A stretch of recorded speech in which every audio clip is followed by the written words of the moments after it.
ഭയങ്കര ഇമ്പോർട്ടൻ്റ് ആണ്. ദൈവരാജ്യത്തോടുള്ള ബന്ധത്തിൽ ഇന്നത്തെ ദിവസം വളരെ പ്രധാനപ്പെട്ട ഒരു ദിവസമാണ്.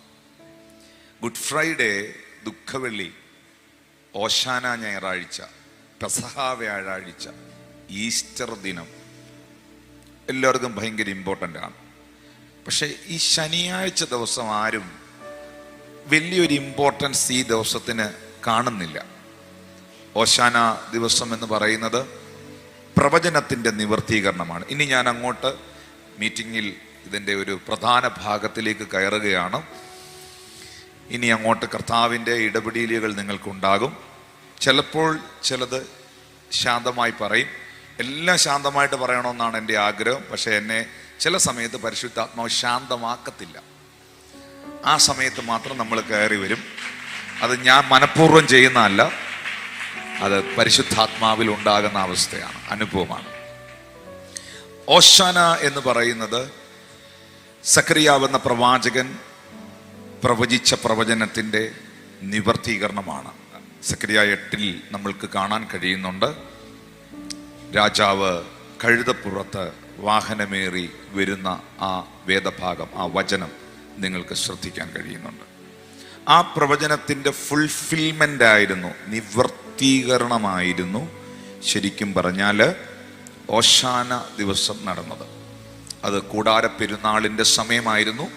കൂടാര പെരുന്നാൾ നടക്കുമ്പോൾ പെട്ടെന്ന് പറഞ്ഞു പോകണം, ഇതൊക്കെ ഞാൻ കഴിഞ്ഞ ദിവസം പ്രസംഗിച്ചതാണ്, നിങ്ങൾ വീഡിയോ എടുത്ത് കണ്ടാൽ മതി. ഈ കൂടാര പെരുന്നാൾ നടക്കുന്ന സമയത്ത് ലേവ്യ പുസ്തകത്തിൽ രേഖപ്പെടുത്തിയിട്ടുണ്ട്, ഇസ്രായേൽ മക്കൾ ആ കൂടാര പെരുന്നാളിന് എല്ലാവരും ജെറുസലേമിൽ കടന്നു വരുമ്പോൾ അവരുടെ എല്ലാം കയ്യിൽ ഈന്തപ്പനയുടെ കുരുത്തോലകൾ ഉണ്ടാകണം. അങ്ങനെ ആ കൂടാര പെരുന്നാൾ നടക്കുന്ന ഇസ്രായേൽ ജനത മുഴുവൻ ജെറുസലേം പട്ടണത്തിൽ തമ്പടിച്ച് കിടക്കുന്ന, കൂടാരമടിച്ച് കിടക്കുന്ന ആ ടൈമിലാണ് യേശു കർത്താവ് ഈ പട്ടണത്തിലേക്ക് കഴുതപ്പുറത്ത് എൻട്രി ചെയ്യുന്നത്. അതുകൊണ്ടാണ് എല്ലാവരുടെയും കയ്യിൽ കുരുത്തോല ഉണ്ടായിരുന്നത്. മനസ്സിലായില്ലല്ലേ? ശ്രദ്ധിക്കുന്നോ? നിങ്ങൾ ചിന്തിച്ചിട്ടുണ്ട്, ഓശാന പാടിയ അത്യുന്നതങ്ങളിൽ കർത്താവിന് സ്തോത്രം ചെയ്തല്ലേ, ഹോസന്ന ഹോസന്ന എന്ന് പാടിയ കർത്താവിനെ മഹത്വപ്പെടുത്തി ഈ ആളുകളുടെ കയ്യിലെല്ലാം ഈ കുരുത്തോല എവിടുന്ന വന്നതെന്ന് നിങ്ങൾ ചിന്തിച്ചിട്ടുണ്ടോ? എല്ലാവരും നാളെ യേശു കർത്താവ് ജെറുസലേമിൽ വരും, എല്ലാവരും ഓരോ ഈന്തപ്പനയുടെ ഓലയായിട്ട് പോകണമെന്നും പറഞ്ഞു വന്നാണോ? അല്ല. ആർക്കും ഒരു ഇൻവിറ്റേഷനും അല്ലെങ്കിൽ ആർക്കും ഒരു ഇൻഫർമേഷനും കൊടുക്കാതാണ് യേശു കർത്താവ് ആ പട്ടണത്തിൽ വരുന്നത്. ആരും പ്രതീക്ഷ പോലുമല്ല. പക്ഷെ യേശു ആ പട്ടണത്തിൽ എൻട്രി ചെയ്തപ്പോൾ തന്നെ എല്ലാവരും കയ്യിൽ കുരുത്തോല എടുത്ത് വളരെ പ്രതീക്ഷയോടെ ഞങ്ങളുടെ രക്ഷകൻ എന്നുള്ള നിലയിൽ, ഞങ്ങളെ രക്ഷിക്കൂ എന്നുള്ള നിലയിൽ, ഹോസന്ന എന്ന് പറഞ്ഞാൽ സേവ് അസ് ലോർഡ്, ഞങ്ങളെ രക്ഷിക്കൂ എന്ന നിലയിൽ, രക്ഷകനെ ഞങ്ങളെ രക്ഷിക്കൂ എന്ന നിലയിൽ അവർ കുരുത്തോലകൾ വീശിയതിൻ്റെ കാരണം ഇവരുടെ എല്ലാം കയ്യിൽ കൂടാര പെരുന്നാളിന് വരുമ്പോൾ ലേവ്യ പുസ്തകത്തിൽ എഴുതിയിരിക്കുന്നതിന് പ്രകാരം ദാണ്ടെ ലേവ്യ 23:40 എഴുതിയിട്ടുണ്ട്, വൃക്ഷങ്ങളുടെ ഫലവും ഈന്തപ്പനയുടെ കുരുത്തോലയും നിങ്ങളുടെ പക്കൽ ഉണ്ടാകണം, ദൈവസന്നിധിയിൽ കൊണ്ടുവന്ന് നിങ്ങൾ സന്തോഷിക്കണം. അപ്പൊ അതുകൊണ്ട് ഇവരുടെ കയ്യിലെല്ലാം എന്തുണ്ടായിരുന്നു? പറഞ്ഞേ, കുരുത്തോല ഉണ്ടായിരുന്നു. അതുകൊണ്ടാണ് അവരെല്ലാം കുരുത്തോല വീശിയത്. അല്ലാതെ ആരും കുരുത്തോലയായിട്ട് വീട്ടിൽ നിന്ന് വന്നതല്ല. 2, അതൊരു പ്രൊഫറ്റിക്കൽ എൻട്രി ആയിരുന്നു, പ്രവചനത്തിൻ്റെ നിവർത്തീകരണം എന്ന് വെച്ചാൽ സക്കറിയ പ്രവചനം 8-ാം അധ്യായത്തിൽ സക്കറിയാവ് പ്രവചിച്ചതായ ആ പ്രവചനം നിവർത്തീകരിക്കപ്പെടാൻ സിയോൻ പുത്രിയെ ഉച്ചത്തിൽ ഘോഷിച്ചാനന്ദിക്കുക, യെരൂശലേം പുത്രിയെ ആർപ്പിടുക, ഇതാ നിന്റെ രാജാവ് അടുക്കൽ വരുന്നു, അവൻ നീതിമാനും ജയശാലിയും താഴ്മയുള്ളവനുമായി കഴുതപ്പുറത്ത്, പെൺകഴുതയുടെ കുട്ടിയായ ചെറു കഴുതപ്പുറത്ത് കയറി വരുന്നു എന്ന പ്രവചനം നിവർത്തീകരിക്കപ്പെടുന്ന ടൈമായപ്പോൾ, പറഞ്ഞ ആ സമയം വന്നപ്പോൾ യേശു കർത്താവ് ജെറുസലേമിൽ എൻട്രി ചെയ്തു. ഞാൻ ഇങ്ങനെ പറയാൻ ആഗ്രഹിക്കുന്നു, ഒരു വാഗ്ദത്തം, ഒരു പ്രവചനം, ഒരു ദൂത് നിങ്ങളുടെ മേളിൽ കിടപ്പുണ്ടെങ്കിൽ അതിന്റെ ടൈമിൽ അത് ആക്ടിവേറ്റഡ് ആയിരിക്കും. അതിന്റെ കൃത്യമായ സമയത്ത് അത് ആക്ടിവേറ്റഡ് ആയിരിക്കും. ചേർന്നൊരു ഹല്ലേലൂയ പറഞ്ഞേ. ഹല്ലേലൂയ. എന്നാൽ അടുത്ത ദിവസമാണ് പെസഹ എന്ന് പറയുന്നത്. ആ പെസഹ ദിനത്തിൽ, ആ ഓശാന കഴിഞ്ഞുള്ള പെസഹ ദിനത്തിൽ, ആ വ്യാഴാഴ്ച ദിവസത്തിൽ, പെസഹ എന്ന് പറയുന്നത് യഹൂദന്മാരുടെ 7 വാരോത്സവങ്ങളിൽ 7 ഫെസ്റ്റിവൽസിൽ ഒരു ഫെസ്റ്റിവലാണ് പെസഹ എന്ന് പറയുന്നത്. ആ പെസഹ ദിനത്തിൽ നമുക്കറിയാം, പുറപ്പാട് പുസ്തകം 12-ാം അധ്യായത്തിൽ ഇസ്രായേൽ ജനതയെ ദൈവം വിടുവിക്കുന്ന ഒരു പശ്ചാത്തലമുണ്ട്. പുറപ്പാട് 12-ന്റെ 1 മുതലുള്ള വാക്യങ്ങളിൽ ദൈവം മോശയോട് പറയുന്നുണ്ട്, പെസഹ ദിനത്തിൽ പറയുന്നുണ്ട്, നിങ്ങൾ വളരെ തിടുക്കത്തോടുകൂടെ നിങ്ങൾ ഈ മാംസം ഭക്ഷിക്കണം, വടി പിടിച്ചുകൊണ്ട് നിങ്ങൾ ഭക്ഷിക്കണം, ചെരുപ്പിട്ടുകൊണ്ട് നിങ്ങൾ ഭക്ഷിക്കണം. ആ പെസഹ ദിവസത്തിലാണ് സർവശക്തനായ ദൈവം മോശയോടും ഇസ്രായേൽ മക്കളോടും പറഞ്ഞ വാഗ്ദത്തത്തെ നിവർത്തീകരിക്കാൻ ആദ്യത്തെ സ്റ്റെപ്പ് എടുക്കുന്നത്. എന്തായിരുന്നു മോശയോടും ഇസ്രായേൽ മക്കളോടും പറഞ്ഞ വാഗ്ദത്തം? ഇന്ന് കണ്ട മിസ്രൈമിനെ നീ ഇനി മേലാൽ കാണത്തില്ല. വേദപുസ്തകം പറയുന്നു, സർവശക്തനായ ദൈവം ആ പെസഹ ദിവസത്തിൽ ഓരോ കുടുംബങ്ങളോടും പറഞ്ഞു, നിങ്ങൾ ഓരോ ആട്ടിൻകുട്ടിയെ എടുക്കണം. മോശ ആ പെസഹ കുഞ്ഞാടിനെ അറുത്ത് അതിൻ്റെ രക്തം കട്ടള കാൽമേലും കുറുമ്പടിമേലും പുരട്ടി രക്തത്തളിയും ചോരത്തളിയും പെസഹായും ആചരിച്ച ശേഷം ഇസ്രായേൽ ജനം മിസ്രൈമിൽ നിന്ന് പുറപ്പെട്ട, അല്ലെങ്കിൽ വാഗ്ദത്തത്തിലേക്ക് നയിക്കപ്പെട്ട, വാഗ്ദത്തത്തിലേക്ക് ചുവടുവെച്ച പെസഹ ദിനം. ഇതുപോലെ തന്നെ പൗലോസ് അപ്പോസ്തലൻ പറയുകയാണ്, ഇനി എല്ലാ കൊല്ലവും ആട്ടുംകൊറ്റനെ അറക്കണ്ട, ഇനി എല്ലാ വർഷവും ആട്ടുകൊറ്റനെ യാഗമാക്കണ്ട, ഇനി എല്ലാ പെസഹായിക്കും ആട്ടുകൊറ്റനെ അറുത്ത് ഇത് ഓർക്കേണ്ട കാര്യമില്ല. പൗലോസ് പറയുന്നു, നമ്മുടെ പെസഹ കുഞ്ഞാട് അറുക്കപ്പെട്ടു, അത് ക്രിസ്തു തന്നെ. നമ്മുടെ പെസഹ കുഞ്ഞാട് അറുക്കപ്പെട്ടു, അത് ക്രിസ്തു തന്നെ. ഹല്ലേലൂയ. പാസ്ഓവർ, പെസഹ ദൈവികമായ പുറപ്പാടിനെ, ദൈവിക വാഗ്ദത്വത്തിലേക്ക് തൻ്റെ ജനം ചുവടുവെച്ചതിനെ ഓർപ്പിപ്പിക്കുന്നു. കർത്താവിനെ ക്രൂശിച്ചതായ ഗുഡ് ഫ്രൈഡേ, ആ ദുഃഖവെള്ളി എന്ന് പറയുന്ന നല്ല വെള്ളിയാഴ്ച, ഗുഡ് ഫ്രൈഡേ, ആ ദിവസം യേശു കർത്താവ് മാനവകുലത്തെ മുഴുവൻ വിമോചിപ്പിക്കുവാൻ, രക്ഷിക്കുവാൻ, വീണ്ടെടുക്കുവാൻ കാൽവറി ക്രൂശിൽ 2 കള്ളന്മാരുടെ നടുവിൽ 3 ആണികളിൽ മേൽ ക്രൂശിതനായി ഈ ലോകത്തിൻ്റെ ഒത്ത നടുക്ക് മാനവകുലത്തിൻ്റെ മുഴുവൻ വിമോചകൻ, സേവിയർ, രക്ഷകൻ, ലോകത്തിൻ്റെ വെളിച്ചമായവൻ, സർവശക്തനായവൻ, പരമയാഗമായ ആ സ്നേഹത്തെ, മാനവകുലത്തോടുള്ള സ്നേഹത്തെ, തൻ്റെ ഏകജാതനായ പുത്രനിൽ വിശ്വസിക്കുന്ന ഏവനും നശിച്ചു പോകാതെ നിത്യജീവൻ പ്രാപിക്കേണ്ടതിന് അവനെ നൽകുവാൻ തക്കവണ്ണം പിതാവായ ദൈവം ഈ ലോകത്തെ സ്നേഹിച്ചു എന്ന ദൈവത്തിന്റെ വചനത്തെ ഞാൻ ക്രൂശിൽ കാണുകയാണ്. എന്നാൽ അന്ന് കർത്താവിനെ ക്രൂശിച്ച് സന്ധ്യയ്ക്ക് മുൻപ് നമുക്കറിയാം, ആ വെള്ളിയാഴ്ച അരിമത്ഥ്യയിലെ മന്ത്രിയായ ജോസഫും നിക്കോദിമോസ് എന്ന് പറയുന്ന പരീശ പ്രമാണിയും കൂടെ ചേർന്ന് അധികാരപത്രങ്ങൾ വാങ്ങി ഈ ക്രൂശിൽ നിന്ന് കർത്താവിൻ്റെ ബോഡി ഇറക്കി കർത്താവിൻ്റെ ശരീരത്തിൽ സുഗന്ധലേപങ്ങൾ പൂശി ശീലയിൽ പൊതിഞ്ഞ് അരിമത്ഥ്യയിലെ മന്ത്രിയായ ജോസഫിൻ്റെ കല്ലറയിൽ അടക്കിയ ദിവസം, ശബത്ത് മുമ്പ്. ശബത്ത് തുടങ്ങുന്നത് ശനിയാഴ്ച ശബത്ത് ദിവസമാണ്. ആ രാത്രി, ശബത്തിന് മുൻപ്, വെള്ളിയാഴ്ച ആ രാത്രിയിൽ ശബത്ത് ആരംഭിക്കുന്നതിന് മുൻപ് യേശു കർത്താവിനെ കല്ലറയിൽ അടക്കി. ഈ ശനിയാഴ്ചയ്ക്ക് ഒരു പ്രത്യേകതയുണ്ട്. ആ ശനിയാഴ്ച ആരവാരങ്ങളില്ല, ആൾക്കൂട്ടങ്ങളില്ല, ബഹളങ്ങളില്ല. സമൂഹത്തിൽ യേശുവിനോടൊപ്പം അനുഗമിച്ചിരുന്ന പല വ്യക്തിത്വങ്ങളെയും നമ്മൾക്ക് കാണാൻ കഴിയുന്നില്ല. അപ്പോസ്തലന്മാർ ഓടി ഒളിച്ചു, അവരിൽ പലരും ഒളിവിലാണ്. യൂദായെ കുറിച്ച് പഠിക്കുമ്പോൾ നമുക്കറിയാം, യൂദ കുറ്റബോധം കൊണ്ട് വീർപ്പ് മുട്ടി കർത്താവിനെ ഒറ്റുകൊടുത്ത യൂദ സൂയിസൈഡ് ചെയ്തു, ആത്മഹത്യ ചെയ്തു. ശിഷ്യന്മാർ മുഴുവൻ ഒളിവിൽ പോയി യഹൂദന്മാരെ പേടിച്ച്.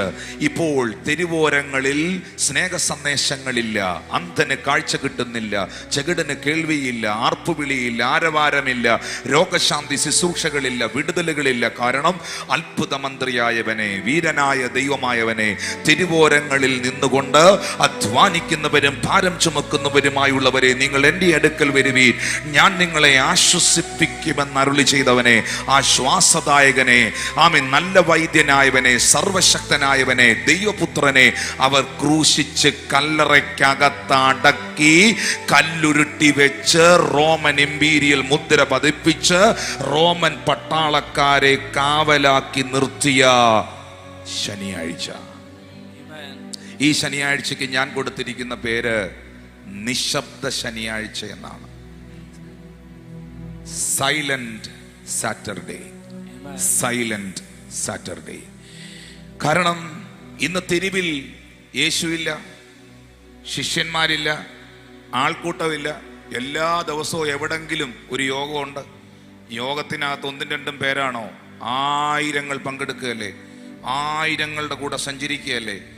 യേശു കർത്താവ് ഒരു പട്ടണത്തിൽ വന്നാൽ ആ പട്ടണത്തിൽ മഹാസമ്മേളനമല്ലേ. ഒരു PR വർക്കും ഇല്ല. ആർക്കും ബിരിയാണി മേടിച്ചു കൊടുത്തല്ലേ ഈ കൊണ്ടുവരുന്നേ? ആരും മിണ്ടുന്നില്ലല്ലോ. ആർക്കും ആൾക്ക് 500 രൂപ കൊടുത്തല്ലേ ഈ കൊണ്ടുവരുന്നത്? PR വർക്കല്ല. ഫേസ്ബുക്കിലോ യൂട്യൂബിലോ ഇൻസ്റ്റഗ്രാമിലോ പോസ്റ്ററോ ഫ്ലെക്സോ വെച്ചല്ലി വരുന്നത്. കർത്താവ് വരുന്നിടത്ത് ജനം ഇങ്ങനെ ഇരച്ചു കയറുകയായിരുന്നു, ഒരു PR വർക്കും ഇല്ലാതെ. അങ്ങനെ സഞ്ചരിച്ച കർത്താവിന്റെ ശുശ്രൂഷയിൽ മൊത്തത്തിലൊരു ശാന്തത. ശിഷ്യന്മാരുടെ ചങ്ക് ചൊവ്വ ഇടിയുന്നുണ്ട്. കാരണം ഇവരെ അന്വേഷിച്ച് റോമൻ ഗവൺമെന്റ് അല്ലെങ്കിൽ റോമൻ പട്ടാളക്കാർ, മഹാപുരോഹിതന്മാർ ഇവരെ ഈ അപ്പോസ്തലന്മാരെ തിരക്കുന്നുണ്ട്. ഇതിൻ്റെ ഇടയ്ക്ക് പത്രോസ് അറസ്റ്റ് ചെയ്യപ്പെടേണ്ടതായിരുന്നു. എവിടെ വെച്ചാന്നറിയാവോ? അകലം വിട്ട് കർത്താവിനെ അനുഗമിച്ച് ആ രാത്രിയിൽ അവൻ തീ കാഞ്ഞുകൊണ്ട് യേശുവിനെ വിസ്തരിക്കുന്നത് കണ്ടുകൊണ്ടിരുന്നപ്പോൾ ഒരു പെങ്കൊച്ച് ചോദിച്ചു, നീയും ആ ഗലീലക്കാരനല്ലേ? കൊച്ചു പിള്ളേർക്ക് പോലും ചോദിക്കും, നീയും ആ ഗലീലക്കാരനല്ലേ? നീയും അവൻ്റെ കൂടെ സഞ്ചരിച്ചതല്ലേ? ആ രാത്രിയിലാണ് ഭയന്ന് അറസ്റ്റ് ചെയ്യുമോ എന്ന് പേടിച്ച് ജയിലിൽ അടയ്ക്കുമോ തൂക്കിക്കൊല്ലുമോ എന്നൊന്നും അറിയേല ഭയന്ന് പത്രോസ് പറഞ്ഞത്, ഞാൻ അവനെ അറിയേല. തള്ളിപ്പറഞ്ഞ് അണയിട്ട് പ്രാഗി ഓടിക്കളഞ്ഞത് പേടിച്ചിട്ടാണ്. ഭയം. ഈ പേടി കൊണ്ട് ശിഷ്യന്മാർ ഒളിച്ചിരുന്ന ശനിയാഴ്ച. ഞാൻ ഇങ്ങനെ ഒരു സത്യം നിങ്ങളോട് പറയുന്ന പ്രിയപ്പെട്ടവരെ, ഇന്ന് ഈ ലൈവിൽ കാണുന്നവരും ഈ മീറ്റിങ്ങിൽ പങ്കെടുക്കുന്നവരും ഇടയ്ക്ക് ഇച്ചിരി നേരം ഉറങ്ങിയാലും ഞാനൊന്നും പറയുകയില്ല കേട്ടോ. പക്ഷെ ഇപ്പൊ ഈ പറയാൻ പോകുന്ന കാര്യം ഒന്ന് ശ്രദ്ധിച്ച് കേട്ടോണം. അത് പോയാൽ എല്ലാം പോയി. കൈ കൊടുത്ത് പറഞ്ഞു, ഇനി പറയുന്ന കാര്യം പോയാൽ എല്ലാം പോയി പറഞ്ഞാട്ടെ. മീറ്റിങ്ങേ പോയി. സ്തോത്രം. ഇടയ്ക്കെങ്ങാണ് ഇച്ചിരി ഒന്ന് താഴ്ത്തി ഏൽപ്പിച്ചുകൊണ്ട് കുഴപ്പമൊന്നുമില്ല. തല ഒന്ന് തറയിലടിക്കാതിരുന്നാൽ മതി. കരം ഉയർത്തി ദൈവത്തിനൊന്ന് സ്തോത്രം ചെയ്യാം. ഹല്ലേലൂയ. ഇനി പറയുന്ന കാര്യം ശ്രദ്ധിച്ച് കേട്ടോണം. ഓശന്നായിൽ വലിയ ആരവാരവും ബഹളവും നിങ്ങൾ കാണുന്നുണ്ടോ? പട്ടണം മുഴുവൻ ഇളകി നിൽക്കുകയാണ്. കർത്താവിന്റെ ക്രൂശീകരണത്തിലും അവനെ ക്രൂശിക്ക എന്ന് പറയാൻ ആയിരങ്ങളുണ്ടായിരുന്നു, സൈന്യമുണ്ടായിരുന്നു, പട്ടാളം ഉണ്ടായിരുന്നു, മൊത്തത്തിലൊരു ബഹളമായിരുന്നു. ഇനി അത് മാത്രമാണോ? മനുഷ്യന്റെ ബഹളം മാത്രമാണോ? ഭൂമി കുലുങ്ങി.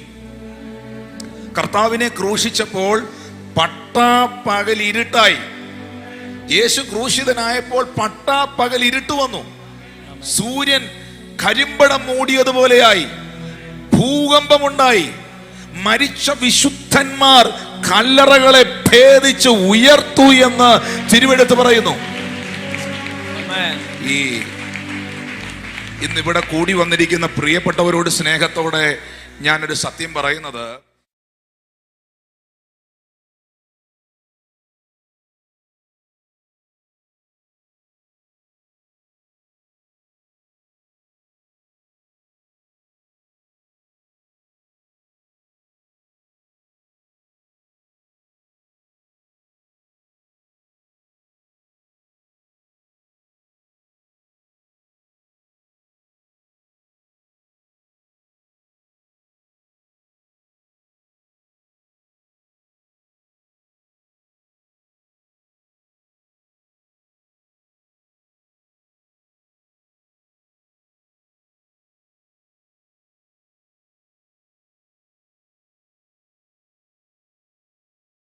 ഉണ്ടായി, ഭൂകമ്പം, ദേശം കുലുങ്ങി, ദേശം ഇരുട്ടായി.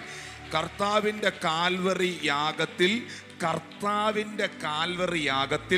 നിനക്ക് തുറന്ന വഴിയെ ഇവിടെ നടക്കുന്ന ഒരു യാഗങ്ങൾക്കും അടയ്ക്കാൻ കഴിയത്തില്ലെന്ന് ഇന്ന് പകൽ ദൈവാത്മാവ് നിന്നെ അറിയിക്കുകയാണ്. ഞാൻ ഒന്നും കൂടെ വാക്ക് ആവർത്തിക്കുകയാണ്. യേശുക്രിസ്തുവിന്റെ ക്രൂശിലെ യാഗത്തിലൂടെ ദൈവത്തിന്റെ സഭയ്ക്ക് വേണ്ടിയും തൻ്റെ മക്കൾക്ക് വേണ്ടിയും തുറക്കപ്പെട്ട ദൈവീക വിടുതലുകളെ തടയാൻ, അടയ്ക്കാൻ, ഇല്ലാതാക്കാൻ ഈ ഭൂമിയിലെ ഒരു യാഗങ്ങൾക്കും സാധ്യമല്ല.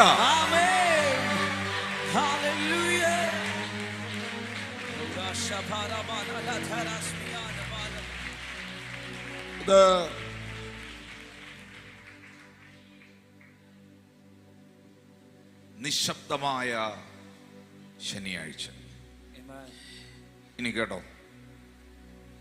ദൈവത്തിന്റെ പ്രവൃത്തികളെക്കാളും അധികം. തല ഉയർത്തി പിടിച്ചേ. ഇനി ഇത് പോകരുത്. കുറച്ച് കഴിഞ്ഞ് ഉറങ്ങിക്കുക. ആൻറ്റി ഉറങ്ങിക്കുക കേട്ടോ. എന്നെ നോക്കി, ഇത് പോകരുത്. ഇപ്പൊ ഈ പറഞ്ഞ സാധനം പോകരുത്. ദൈവത്തിന്റെ ഭയങ്കര പ്രവൃത്തികളെക്കാളും അധികം, ആരവാരങ്ങളെക്കാളും ആർപ്പുവിളികളെക്കാളും അധികം ഭയപ്പെടേണ്ടത്, വിശ്വസിക്കേണ്ടത് ദൈവത്തിന്റെ നിശബ്ദതയാണ്. ആമേൻ. അടുത്ത വാക്യം, ദൈവം ഇപ്പോൾ ഇടപെട്ടേ മതിയാകൂ. ദൈവം ഇതിൽ എന്തുകൊണ്ട് ഇടപെടുന്നില്ല എന്നൊക്കെ ചിന്തിക്കുന്ന ഏതെങ്കിലും ഒരു മൊമെന്റിൽ, ഇപ്പോഴോ എപ്പോഴെങ്കിലുമോ ദൈവം തമ്പുരാൻ നിശബ്ദനായിരിക്കുകയോ ഇപ്പോൾ നിശബ്ദനായി ഇരിക്കുന്നെങ്കിലോ എഴുതി വെച്ചോ, ഉടനെ ഒരു ട്വിസ്റ്റ് ഉണ്ട്.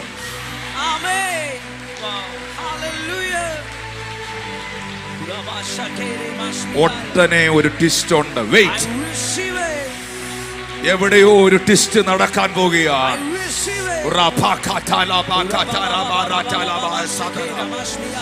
ഈ ഹെവനിൽ, സ്വർഗത്തിൽ ഒരു വലിയ പ്ലാനിങ് നടക്കുകയാണ്. ഹല്ലേലൂയ. മനുഷ്യൻ പ്ലാൻ ചെയ്തത് അവസാനിപ്പിക്കാനാണെങ്കിൽ ദൈവം ചിലത് തുടങ്ങാൻ പ്ലാൻ ചെയ്യുകയാണ്. മനുഷ്യൻ അവസാനിപ്പിക്കാൻ പ്ലാൻ ചെയ്തെങ്കിൽ ദൈവം ചിലത് തുടങ്ങാൻ പ്ലാൻ ചെയ്യുകയാണ്.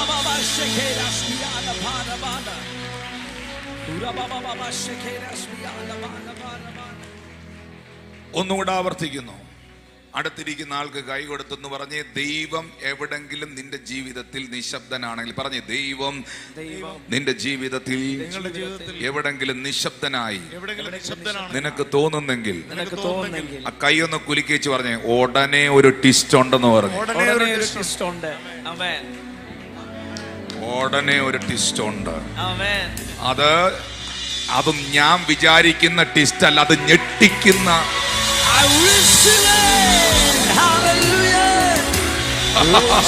അത് ഞാൻ വിചാരിക്കുന്ന ട്വിസ്റ്റ് അല്ലത്. അത് ഈ പ്രപഞ്ചത്തിന് പോലും വിശ്വസിക്കാൻ കഴിയാത്തതിൽ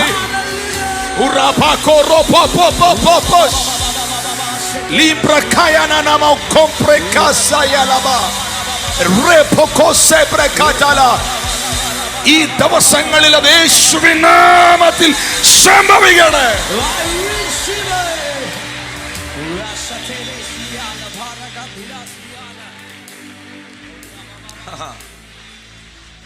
പ്രവാചകനായ ഹബക്കൂക്ക്, വേദപുസ്തകത്തിൽ വലിയ പ്രവാചകന്മാരുണ്ട്, ചെറിയ പ്രവാചകന്മാരുണ്ട്. അങ്ങനെയാണ് ബൈബിൾ പണ്ഡിതന്മാരൊക്കെ പഠിപ്പിക്കുന്നത്. അങ്ങനെയാണ്, അത് സത്യമാണ്. എന്തുകൊണ്ടാണ് അങ്ങനെ പറയുന്നതെന്ന് ചോദിച്ചാൽ എനിക്ക് അറിഞ്ഞുകൂടാ. യെശയ്യാവും യിരെമ്യാവും എഹെസ്കേലും ഒക്കെ വലിയ പ്രവാചകന്മാരുടെ ലിസ്റ്റിൽ വരുന്നവരാണ്. ഹബക്കൂക്ക്, ഹഗായി, ഇങ്ങനെയൊക്കെയുള്ള മലാഖി, മീഖ, ഇങ്ങനെയൊക്കെയുള്ള പ്രവാചകന്മാർ ചെറിയ പ്രവാചകന്മാരുടെ പട്ടികയിൽ വരുന്നവരാണ്. ഇതിൽ എനിക്ക് കുറച്ചും കൂടെ ഒരു എന്താ പറയുന്നേ, എന്നെ പോലെ ഒരാളായിട്ട് എനിക്ക് ഫീൽ ചെയ്ത ആളാണ് ഹബക്കൂക്ക്. കുറച്ച് കഴിയുമ്പോൾ നിങ്ങൾക്ക് മനസ്സിലാവും നിങ്ങളെ പോലെയൊക്കെ ആയിരുന്നു.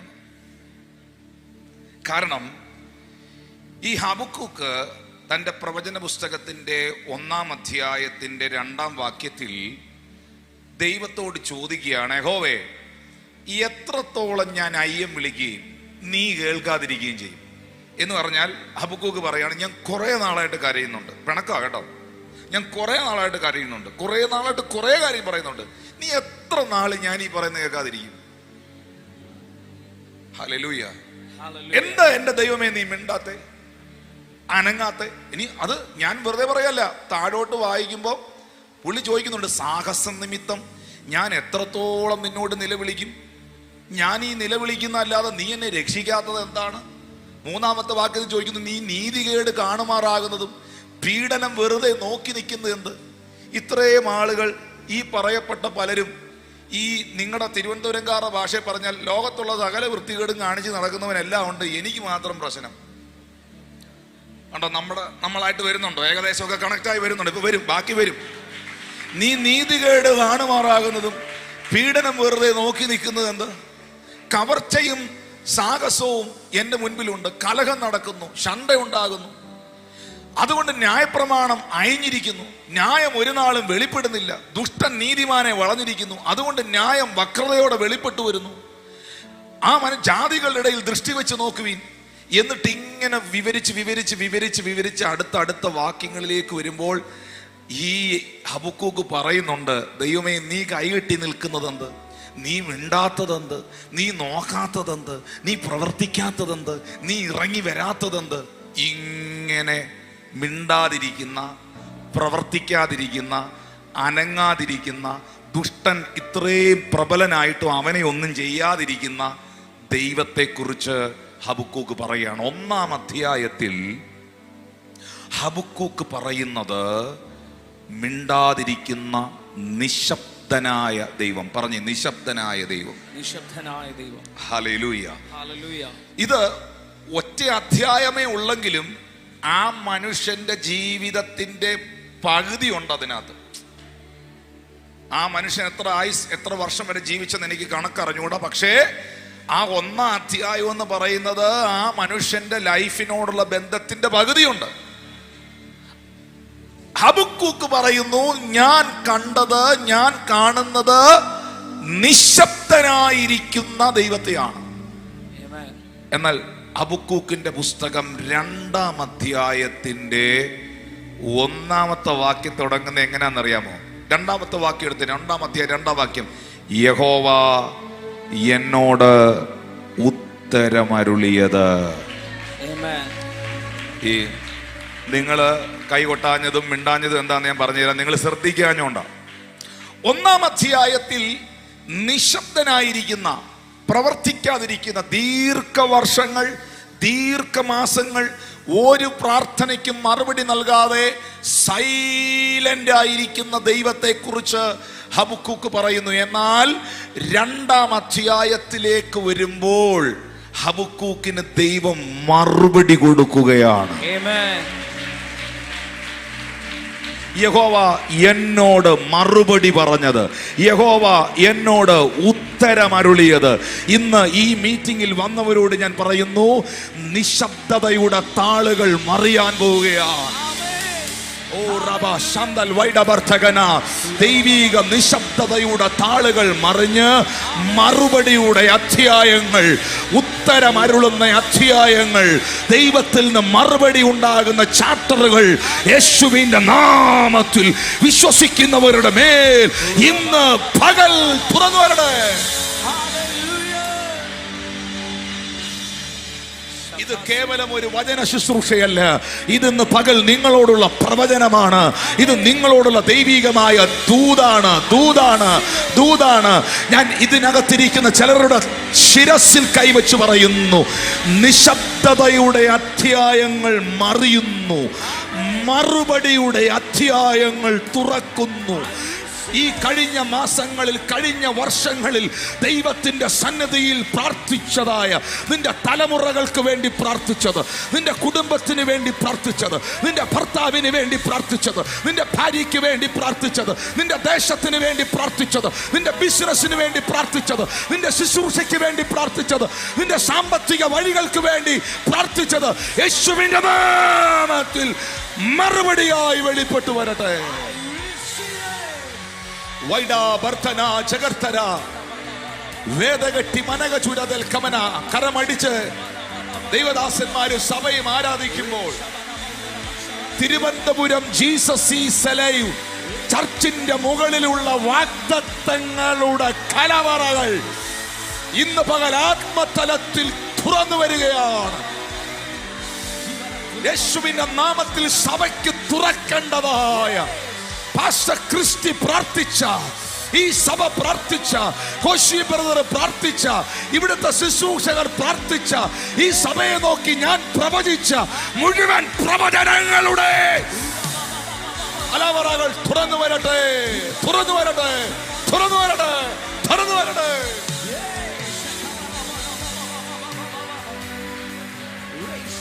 എന്നും നിശബ്ദതയല്ല, എന്നും കണ്ണുനീരല്ല, എന്നും പട്ടിണിയല്ല, എന്നും കടം മേടിക്കാൻ നടക്കുകയല്ല, എന്നും ദാരിദ്ര്യമല്ല, എന്നും തകർച്ചയല്ല, എന്നും പ്രതിസന്ധിയല്ല, എന്നും പ്രതികൂലമല്ല, എന്നും കൊടുങ്കാറ്റല്ല, എന്നും ഈശാനമൂലനല്ല, എന്നും ചെങ്കടലല്ല.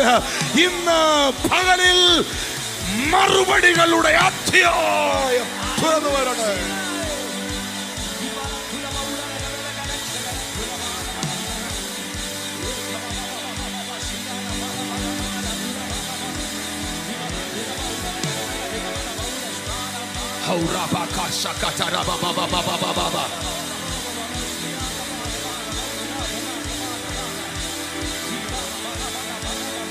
വൈശസ് പ്രഭാതന ജൽഖര.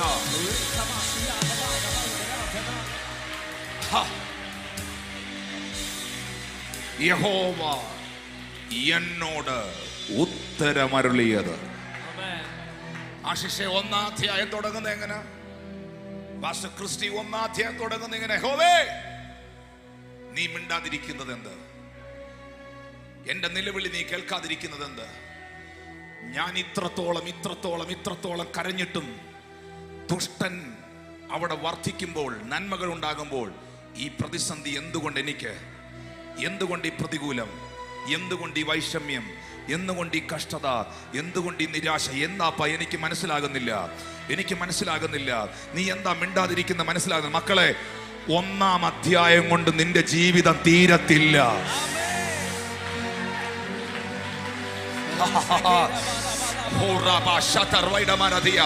ഈ 1-ാം അധ്യായം കൊണ്ട് അവസാനിക്കുന്നതല്ല നിന്റെ ചരിത്രം. ഈ 1-ാം അധ്യായം കൊണ്ട് തീരുന്നതല്ല നിന്റെ ജീവിതം. ഉറപ്പായും ഒരു 2-ാം അധ്യായം തുറക്കപ്പെടും. ദൈവം ഈ മനുഷ്യനോട് പറയുകയാണ്, നീ ഇനി ഇത് കേട്ടാൽ മാത്രം പോരാ, നീ എഴുതണം. ദർശനം എഴുതണം. നിങ്ങൾ ആ TV-യിൽ വാക്യം കാണാമെങ്കിൽ നോക്കിക്കോണം. ദർശനം 2-ാം അധ്യായത്തിലായി പറയുന്നേ. 1-ാം അധ്യായത്തിൽ ദൈവം വാ തുറക്കുന്നില്ലെന്നാ പുള്ളി പറഞ്ഞേ. 2-ാം അധ്യായത്തിൽ ഞെട്ടിച്ചു കളഞ്ഞ മനുഷ്യനെ. നീ ദർശനം എഴുതണം. മലയാളത്തിൽ എഴുതിയിരിക്കുന്നതേ ഓടിച്ചു വായിപ്പാൻ തക്കവണ്ണം അത് പലകയിൽ തെളിവായി വരയ്ക്കണം. ഓടിച്ച് വായിക്കാൻ തക്കവണ്ണം. പക്ഷെ ഇംഗ്ലീഷിൽ എഴുതിയിരിക്കുന്നത് that he may run that read it. ഓടിപ്പോകുന്നവനും വായിക്കാൻ പറ്റണം. ഈ എന്തോ അർത്ഥവ്യത്യാസമാണെന്നറിയോ? അർത്ഥവ്യത്യാസം ഭയങ്കര. മലയാളത്തിൽ എഴുതിയിരിക്കുന്നത് നീ ഓടിച്ചു വായിപ്പാൻ തക്കവണ്ണം പലകയിൽ എഴുതണമെന്ന. പക്ഷെ അതിന്റെ ബാക്കി യഥാർത്ഥ എല്ലാ ട്രാൻസ്ലേഷനിലും എഴുതിയിരിക്കുന്നത് ഓടിപ്പോകുന്നവനും ഇത് വായിക്കാം. ഇങ്ങനെ ഓടിപ്പോകുന്നവനും, വെറുതെ വന്ന് അതുവഴി ചുമ്മാ പോയവനും നിന്റെ വിടുതൽ കാണണം. ദൈവം നിന്നെ അനുഗ്രഹിച്ചത് കാണണം. എവിടെ നിന്നാലും നിന്റെ അനുഗ്രഹം കാണണം. അത് വഴിയെ പോകുന്നവർ കാണണം. അത് വന്ന് നിന്നവൻ കാണണം. അത് ഓടി പോകുന്നവൻ കാണണം. അത് ചേർന്ന് നിന്നവൻ കാണണം. In the name of Jesus. ഓടി പോകുന്നവൻ കാണണം.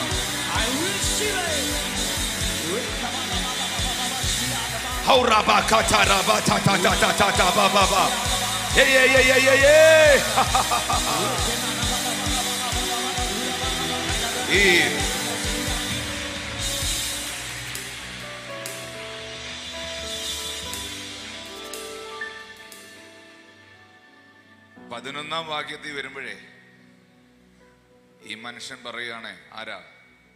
ഹബക്കൂക്ക് പറയുകയാണേ, ചുവരിൽ നിന്ന് കല്ല് നിലവിളിക്കുകയും മരപ്പണിയിൽ നിന്ന് തുലാം ഉത്തരം പറയുകയും ചെയ്യുമെന്ന്. പിടിയിട്ടില്ലല്ലേ? സംഭവിക്കാൻ പോകുന്നൊരു കാര്യമാണ്. ദൈവമേ, ദൈവത്തോട് ഈ പുള്ളി ആദ്യം പറഞ്ഞു, എൻ്റെ പ്രാർത്ഥനയ്ക്കൊന്നും മറുപടി തരാത്ത എന്താ? നീ നിശബ്ദനായിരിക്കുന്ന എന്താ? നിശബ്ദ ശനിയാഴ്ചയിൽ നീ നിശബ്ദനായി ഇരിക്കുന്ന എന്താണ്? പിന്നെ പുള്ളിക്ക് മനസ്സിലായി അബദ്ധം പറ്റിപ്പോയാന്ന്.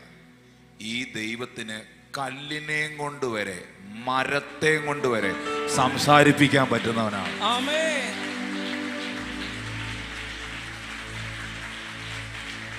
അത് യേശു കർത്താവ് മറ്റൊരർത്ഥത്തിൽ പറഞ്ഞു, നിങ്ങൾ ആർത്തു വിളിച്ചില്ലെങ്കിൽ ഈ കല്ലുകൾ ആർത്തു വിളിക്കും.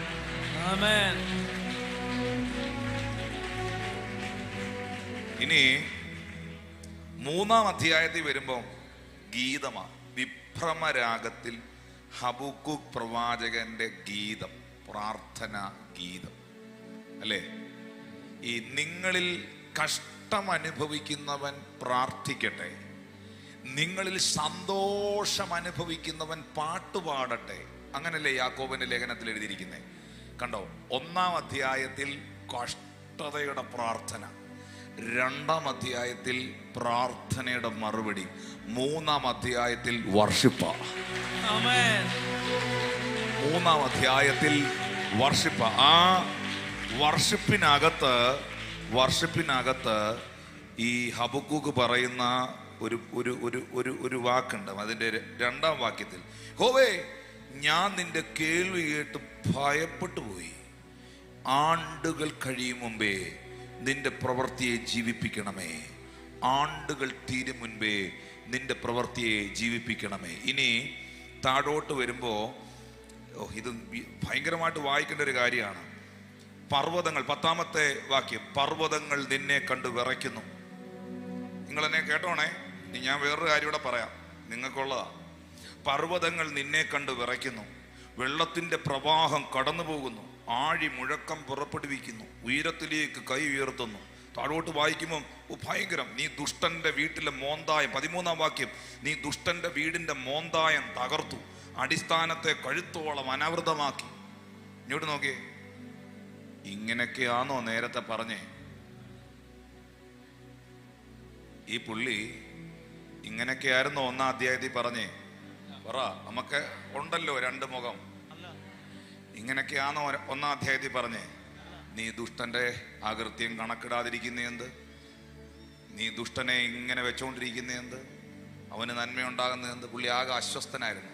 ഇപ്പൊ പുള്ളി പ്രാർത്ഥനയ്ക്ക് മറുപടി ആയപ്പോ ദൈവം തമ്പുരെ ഇറങ്ങി വന്നപ്പോ പുള്ളി പറയുകയാണ്, ദുഷ്ടന്റെ മോന്തായ ഇടിച്ച് തകർത്തുന്നു.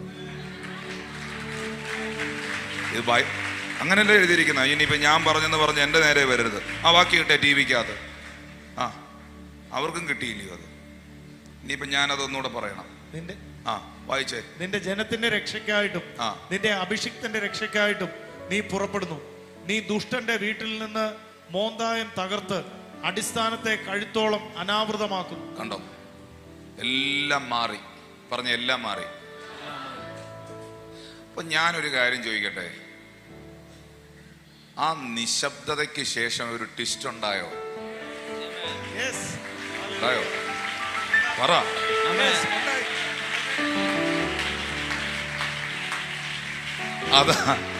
അതാണ് ഞാൻ പറഞ്ഞത്. ദൈവത്തിൻ്റെ പ്രവൃത്തികളെക്കായാലും ദൈവത്തിൻ്റെ വലിയ പ്രവൃത്തികളെക്കായാലും ആർത്തു വിളിക്കുന്ന ആർപ്പുകളെക്കായാലും ആരവാരങ്ങളെക്കായാലും അധികം ഭയപ്പെടേണ്ടത്, വിശ്വസിക്കേണ്ടത് ദൈവത്തിൻ്റെ നിശബ്ദതയാണ്. മക്കളെ, നിങ്ങളുടെ ആരുടെയെങ്കിലും ലൈഫിൽ ദൈവത്തിൻ്റെ ഒരു ദാസൻ, ഒരു ദൈവം വിളിച്ച് വേർതിരിച്ച അഭിഷേകം ചെയ്ത ഒരു പ്രവാചകൻ, കർത്താവിൻ്റെ ഒരു അഭിഷിക്തൻ എന്ന നിലയിൽ താഴ്മയോടെ ഞാൻ പറയുന്നു, നിങ്ങളുടെ ആരുടെയെങ്കിലും ജീവിതത്തിൽ കർത്താവേ, നീ എന്തുകൊണ്ട് ഇതിന് മറുപടി തന്നില്ല, എന്തുകൊണ്ട് അങ്ങനെ സംഭവിച്ചു, നീ നിശബ്ദനായിരിക്കുന്നത് എന്ത്, എനിക്കെന്തുകൊണ്ട് അതിലൊരു സൗഖ്യമുണ്ടാകുന്നില്ല, ഒരു മാറ്റം സംഭവിക്കുന്നില്ല എന്നൊരു ചോദ്യമുണ്ടെങ്കിൽ നീ എഴുതി വെച്ചോ, ഇതിലൊരു ട്വിസ്റ്റ് ഉണ്ട്.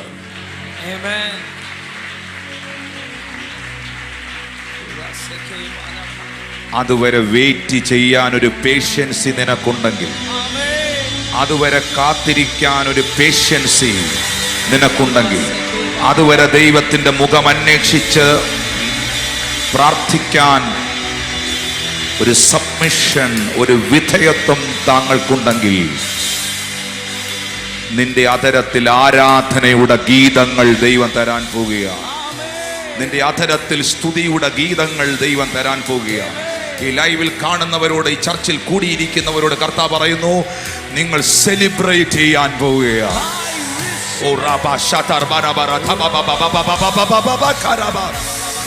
പ്രാർത്ഥനയുടെ മറുപടികൾ നിങ്ങൾ സെലിബ്രേറ്റ് ചെയ്യാൻ പോവുകയാണ്. In the mighty name of Jesus.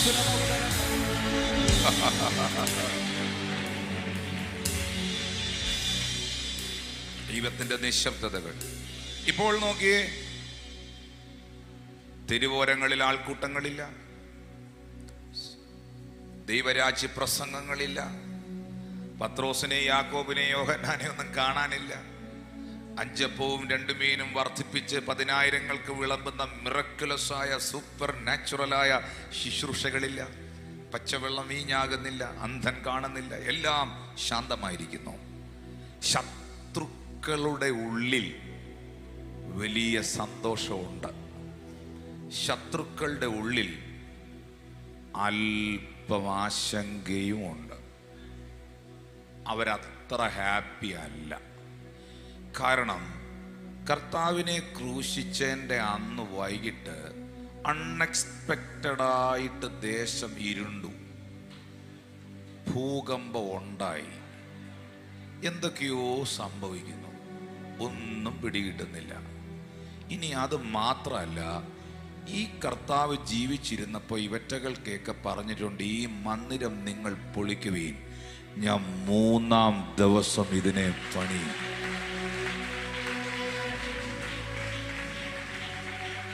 അതിന് നടക്കാതിരിക്കാൻ, അത് സംഭവിക്കാതിരിക്കാൻ ഷിഫ്റ്റ് വെച്ച് പൈസ കൊടുത്ത് പട്ടാളക്കാരെ കല്ലറയുടെ മുമ്പിൽ കാവലാക്കി വെച്ചിട്ടുണ്ട്. ഞാനൊരു കാര്യം ചോദിച്ചോട്ടെ, ഒരാൾ ഈ ഭൂമി മരിച്ചു കഴിഞ്ഞാൽ, മാനുഷികമായി ശരിക്കും പറഞ്ഞാൽ ആ മനുഷ്യൻ അതോടുകൂടെ ഈ ഭൂമിയിൽ തൻ്റെ ജീവിതം അവസാനിക്കുകയാണ്. അവനവൻ ശരീരത്തിൽ ഇരിക്കുമ്പോൾ ചെയ്യുന്നത് നല്ലതാകലും തീയതാകലും അതിനൊത്തവണ്ണം പ്രാപിക്കുവാൻ ദൈവത്തിൻ്റെ ദൂതന്മാർ അവരെ ദൈവം വെച്ച സ്ഥലത്തേക്ക് കൂട്ടിക്കൊണ്ടു പോവുകയാണ്. ഇതാണ് സത്യം. പണ്ടൊരിക്കൽ ആരാണ്ട് പറഞ്ഞ പോലെ, ലോകത്തിലെ ഏറ്റവും കൂടുതൽ സമാധാനത്തോടെ ഇരിക്കാൻ പറ്റുന്ന സ്ഥലം സെമിത്തേരിയ എന്നാ പറഞ്ഞു. ആരും മിണ്ടുന്നില്ല. സമാധാനത്തോടെ ഇരിക്കാൻ പറ്റിയ സ്ഥലം ഒരു മനുഷ്യൻ പറഞ്ഞതാ. കാരണം നിങ്ങൾക്കൊക്കെ പേടിയായിരിക്കും. പുള്ളി പറയുന്നത് പേടിക്കേണ്ടാത്തൊരു സ്ഥലമുണ്ട്, ആർക്കും ഒന്നും ചെയ്യാൻ പറ്റാത്ത കുറേ ആളുകൾ കിടക്കുന്നൊരു സ്ഥലമുണ്ടെങ്കിൽ അവിടെ മാത്രമേ ഉള്ളൂ. എല്ലാം അവസാനിച്ച് കിടക്കുകയാണ്. പിന്നെ എന്തിനാണ് യേശു കർത്താവിൻ്റെ കല്ലറയുടെ വാതിക്കൽ പട്ടാളക്കാർ? റോമൻ മുദ്ര പതിപ്പിച്ചെന്ന് പറയുന്ന, നിങ്ങൾ വിചാരിക്കുന്ന പോലെ ഈ നിങ്ങളുടെയൊക്കെ ചിന്ത ഏതാണ്ട് സ്റ്റാമ്പിലും ഈ ചില വീടുകളൊക്കെ ജപ്തി ചെയ്യുമ്പം പൂട്ടിയിട്ട് അതിനകത്തൊരു ചുമന്ന മെഴുകുതിരി പോലൊരു സാധനം കൊണ്ടുവന്ന് ഒട്ടിച്ചു വെക്കുക, അതൊന്നുമല്ല. വലിയ ചങ്ങല കൊണ്ടുവന്ന് ലോക്ക് ചെയ്ത് ക്രോസ് ചെയ്ത് പൂട്ടും. റോമൻ പട്ടാളക്കാരെന്ന് പറഞ്ഞാൽ കണ്ടാൽ തന്നെ പേടിച്ചു. വലിയ ഹെൽമറ്റൊക്കെ വെച്ച്, അത് ഈ നമ്മുടെയൊക്കെ നാട്ടിലെ വലിയ പൂവൻകോഴിയുടെ തലയിൽ ആ ചുമന്നൊരു സാധനം ഇരിക്കുന്ന കണ്ടിട്ടുണ്ടോ? അറിയില്ല, അതുപോലത്തെ വലിയ ഇതൊക്കെ വെച്ച് റോമൻ പട്ടാളക്കാർ വലിയ പടച്ചട്ടയൊക്കെ ധരിച്ച് നിൽക്കുന്ന പട്ടാളക്കാരാണ്ട് പിള്ളേർ ഇട്ട് കഴിഞ്ഞോണ്ടോ? കാണുന്നുണ്ടോ? ഇതാണ് റോമൻ പട്ടാളക്കാർ. ഇവരെ കാണുമ്പം തന്നെ മറ്റേ അവരാ ഹെൽമറ്റ് ചൊവ്വേ കണ്ടില്ലായിരുന്നെന്ന് കണ്ടോ? ഇപ്പൊ സന്തോഷമായി. കാണാത്തത് കാണുമെന്ന് ദൂതുണ്ടായിരുന്നു, മാറ്റി. അപ്പോ ഇവരെ കണ്ടാൽ തന്നെ പേടിച്ചു. ഇവരെയൊക്കെയാണ് അവിടെ പൈസ കൊടുത്ത് കാവൽ നിർത്തി. എൻ്റെ ചോദ്യം, നിങ്ങളതിന് എനിക്ക് പേഴ്സണലി ഉത്തരം തരണം. ഇതിനകത്ത് ഈ കർത്താവ് ജീവിച്ചിരുന്നപ്പോൾ, യേശു കർത്താവ് ജീവിച്ചിരുന്നപ്പോൾ ബോംബിട്ടിട്ടില്ല, ഹർത്താൽ നടത്തിയിട്ടില്ല, കേൾക്കുന്നോ? വണ്ടിക്ക് കല്ലെറിഞ്ഞിട്ടില്ല, ആരെയും വെട്ടിക്കൊന്നിട്ടില്ല, കുത്തിക്കൊന്നിട്ടില്ല. ഒരാളെ പോലും കർത്താവ് ദ്രോഹിച്ചിട്ടില്ല. ശത്രുക്കളെ പോലും സ്നേഹിച്ച, എല്ലാവരെയും ഉൾക്കൊണ്ട, പാപികളെ ചേർത്ത് പിടിച്ച, എല്ലാവർക്കും നല്ല സ്നേഹിതനായിരുന്ന ഈ കർത്താവിൻ്റെ കല്ലറവാതിക്കൽ എന്തിനാണ് ഇത്രയും സെക്യൂരിറ്റി? അപ്പോ നിങ്ങൾക്കില്ലാത്ത വിശ്വാസം പത്രോസിനും യാക്കോബിനും, അവരെല്ലാം ഒളിവില കേട്ടോ. വിശ്വാസിയുടെ സ്വത്രമൊക്കെ പോയി, അത് കുറച്ച് നാൾ മുമ്പേ പോയി, അത് പോയി കിടക്കുക. പക്ഷേ ശത്രുക്കൾ ഇത് മറന്നിട്ടില്ല. നിങ്ങൾ ഈ മന്ദിരം പൊളിക്കുകയും ഞാൻ 3-ാമത്തെ ദിവസം ഇതിനെ പണിയും. ആമേൻ.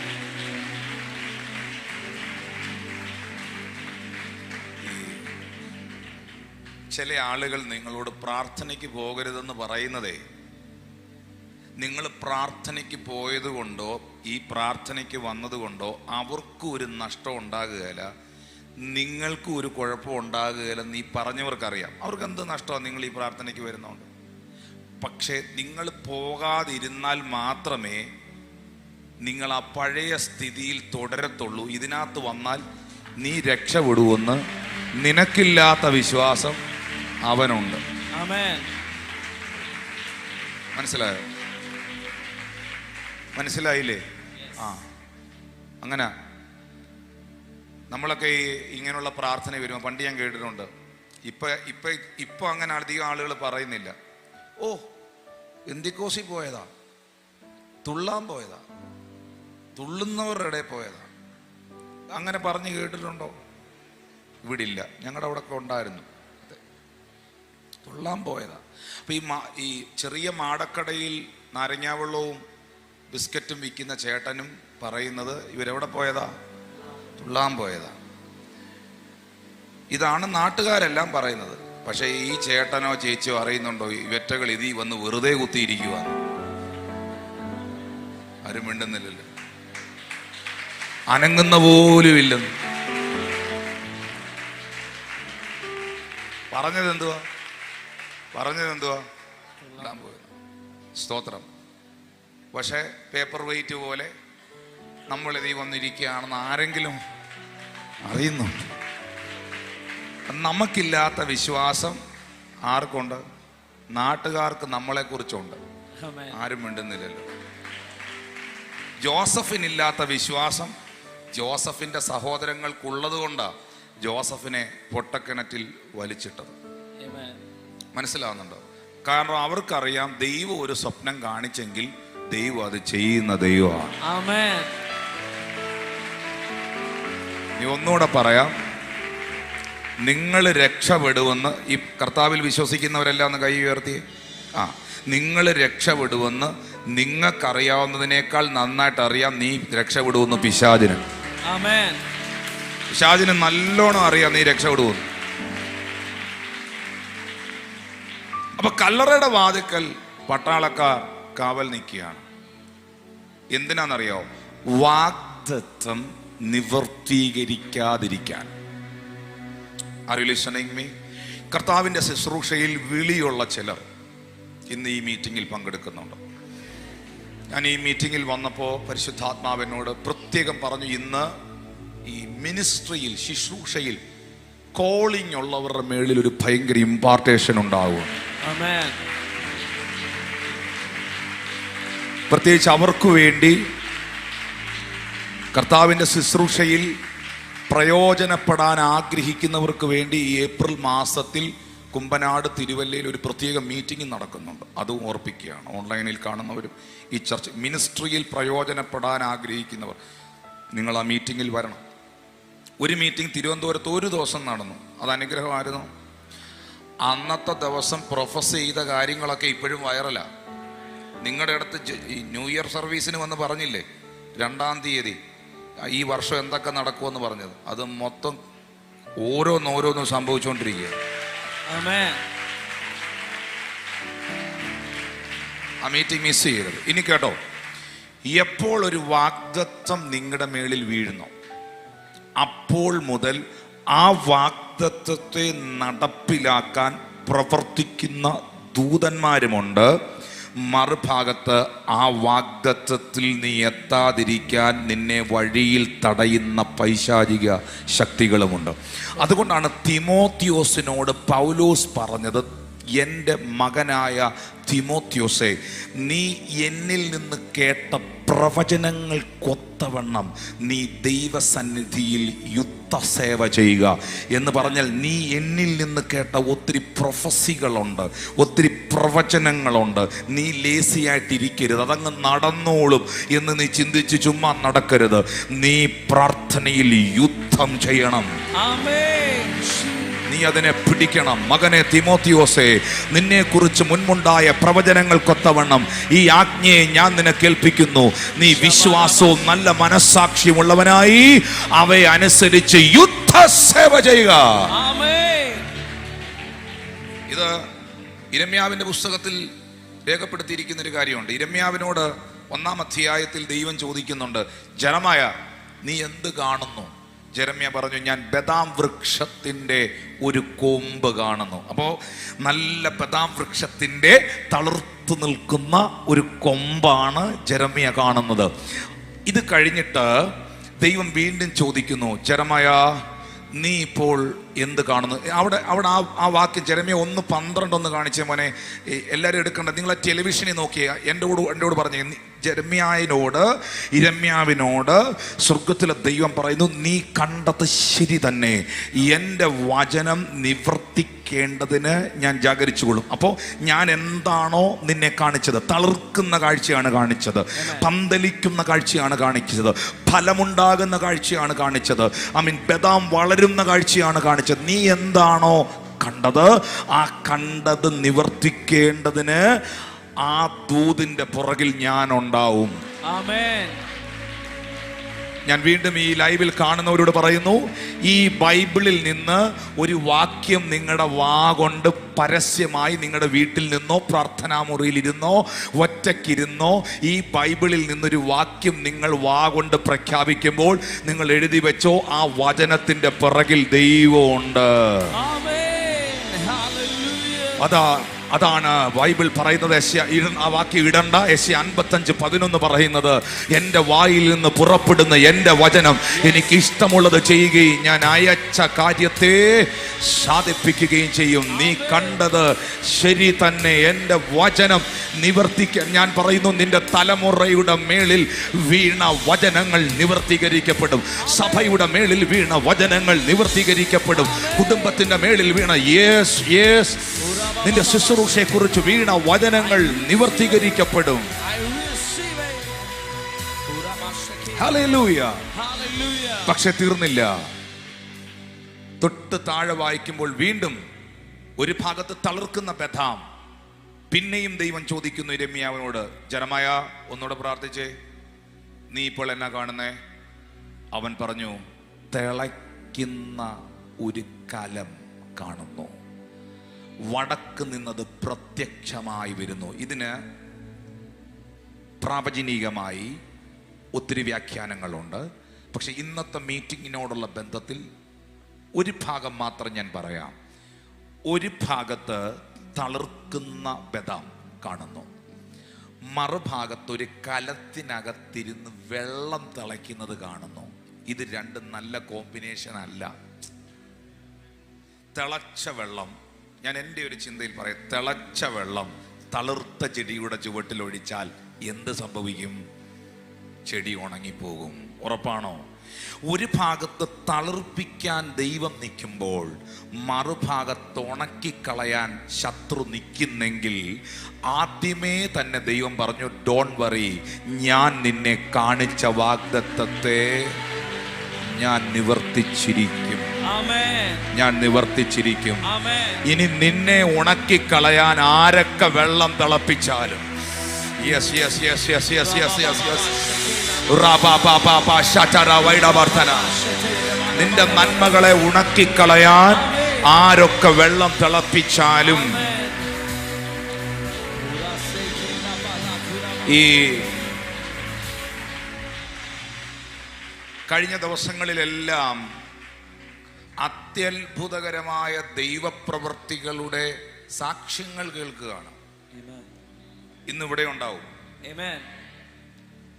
ഇന്നലെ മാൾട്ടയിൽ നിന്ന് ഒരു സഹോദരി അവർ പറഞ്ഞൊരു ടെസ്റ്റ് മണി, ആ കുഞ്ഞിൻ്റെ ഓട്ടിസം സൗഖ്യമായത് നിങ്ങൾ എത്ര പേർ കണ്ടു?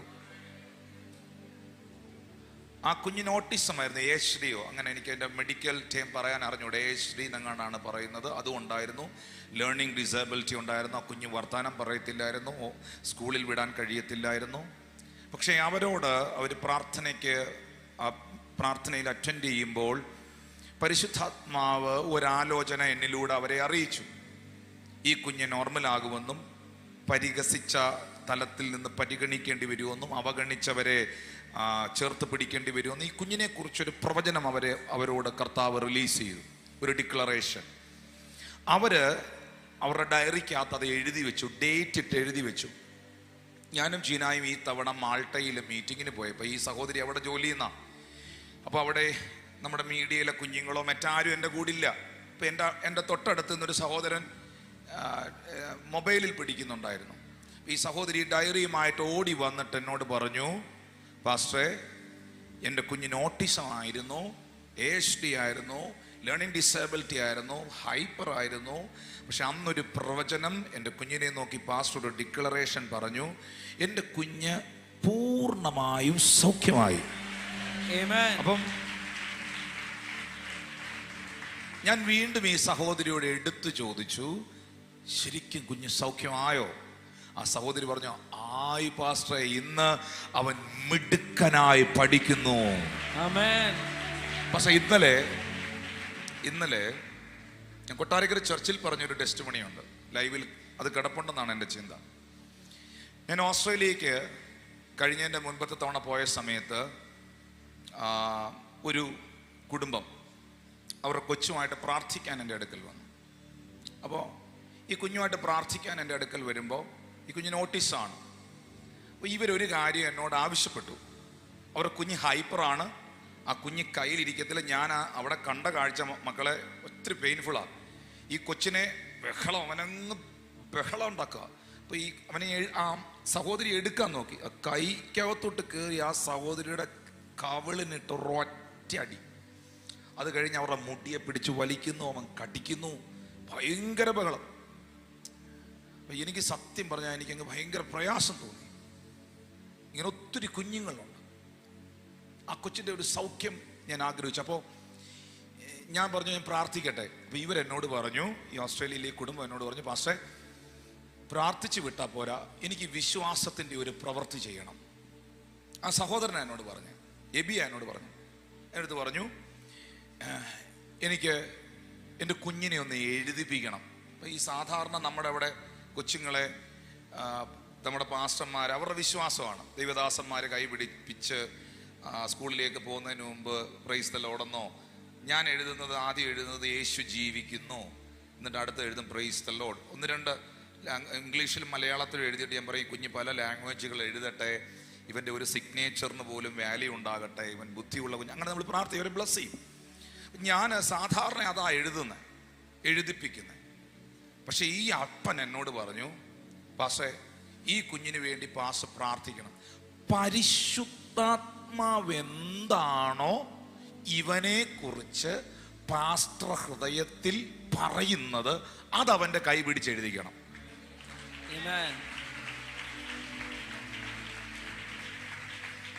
ഞാൻ ചോദിച്ചു അവന്റെ പേരെന്നാ, ഇവന്റെ പേരെന്നാ? പറഞ്ഞു അലൻ. ഞാൻ ആ കുഞ്ഞിന്റെ കൈ പിടിക്കാൻ ഭയങ്കര പാടാ. അപ്പൻ പിടിച്ചിരിക്കുക, ഒരു കൈ അപ്പൻ പിടിപ്പിച്ചിട്ടുണ്ട്, പ്രാർത്ഥിച്ചു, ചേർന്ന് അവനപ്പോൾ കുറച്ച് റിലാക്സ് ആയി കൈ പിടിച്ച്, ഈ അപ്പൻ കൈ പിടിച്ച് ഞാൻ ആ പേന കയ്യിൽ പിടിപ്പിച്ച് വളരെ സാവധാനത്തിൽ എഴുതി, അലൻ യേശു ക്രിസ്തുവിന്റെ നാമത്തിൽ സൗഖ്യമാകും. ഞാൻ ഇന്നലെ ചർച്ചിൽ പറഞ്ഞു, പീലാത്തോസ് പറഞ്ഞില്ലേ എഴുതിയെന്ന്. ഞാൻ ഈ ലാസ്റ്റ് ടൈം അവിടെ ചെല്ലുമ്പോൾ, കഴിഞ്ഞ തവണ അവിടെ ചെല്ലുമ്പോൾ ഇവർ കുടുംബമായിട്ട് മീറ്റിങ്ങിന് വന്നു. യോഗം എല്ലാം കഴിഞ്ഞ് എല്ലാവരും പോയിട്ട് എനിക്ക് അവരെ പെട്ടെന്ന് മനസ്സിലായില്ല. നമ്മുടെ ചർച്ചയിൽ വരുന്നവരല്ല, ഒരു വേറൊരു പെന്തിക്കോസ്ത് സഭയിൽ പോകുന്നവരാണ്. അവരവസാനം വരെ വെയിറ്റ് ചെയ്തു. അവസാനം ഞാൻ അവരെ കണ്ട് പ്രാർത്ഥിക്കുന്നത്. അവരെൻ്റെ അടുക്കൽ വന്നിട്ട് പറഞ്ഞു, ഞങ്ങളെ പാസ്റ്ററിന് ഓർമ്മയുണ്ടോ? ഞാൻ പറഞ്ഞു, ബ്രദറിനെ കണ്ട് നല്ല പരിചയമുണ്ട്, ഇവനെ ഓർക്കുന്നുണ്ടോ? പാസ്റ്റർ ഇവനെ എഴുതിച്ചത് ഓർക്കുന്നുണ്ടോ? ഞാൻ പറഞ്ഞു യെസ് ഓർക്കുന്നുണ്ട്. ഞാൻ ചോദിച്ചു കുഞ്ഞിനെങ്ങനെ ഉണ്ട്? പാസ്റ്റർ നോക്ക്. ഞാൻ വളരെ അടക്കവും ഒതുക്കുള്ളവനാ എന്നെ നോക്കി ചിരിക്കുന്നു. ഞാൻ പറഞ്ഞു മോനെ പ്രൈസ് ദി ലോർഡ്. അവൻ എനിക്ക് കൈ തന്നു. ഞാൻ അത്ഭുതപ്പെട്ടു. പാസ്റ്ററെ ഇവൻ സൗഖ്യമായി.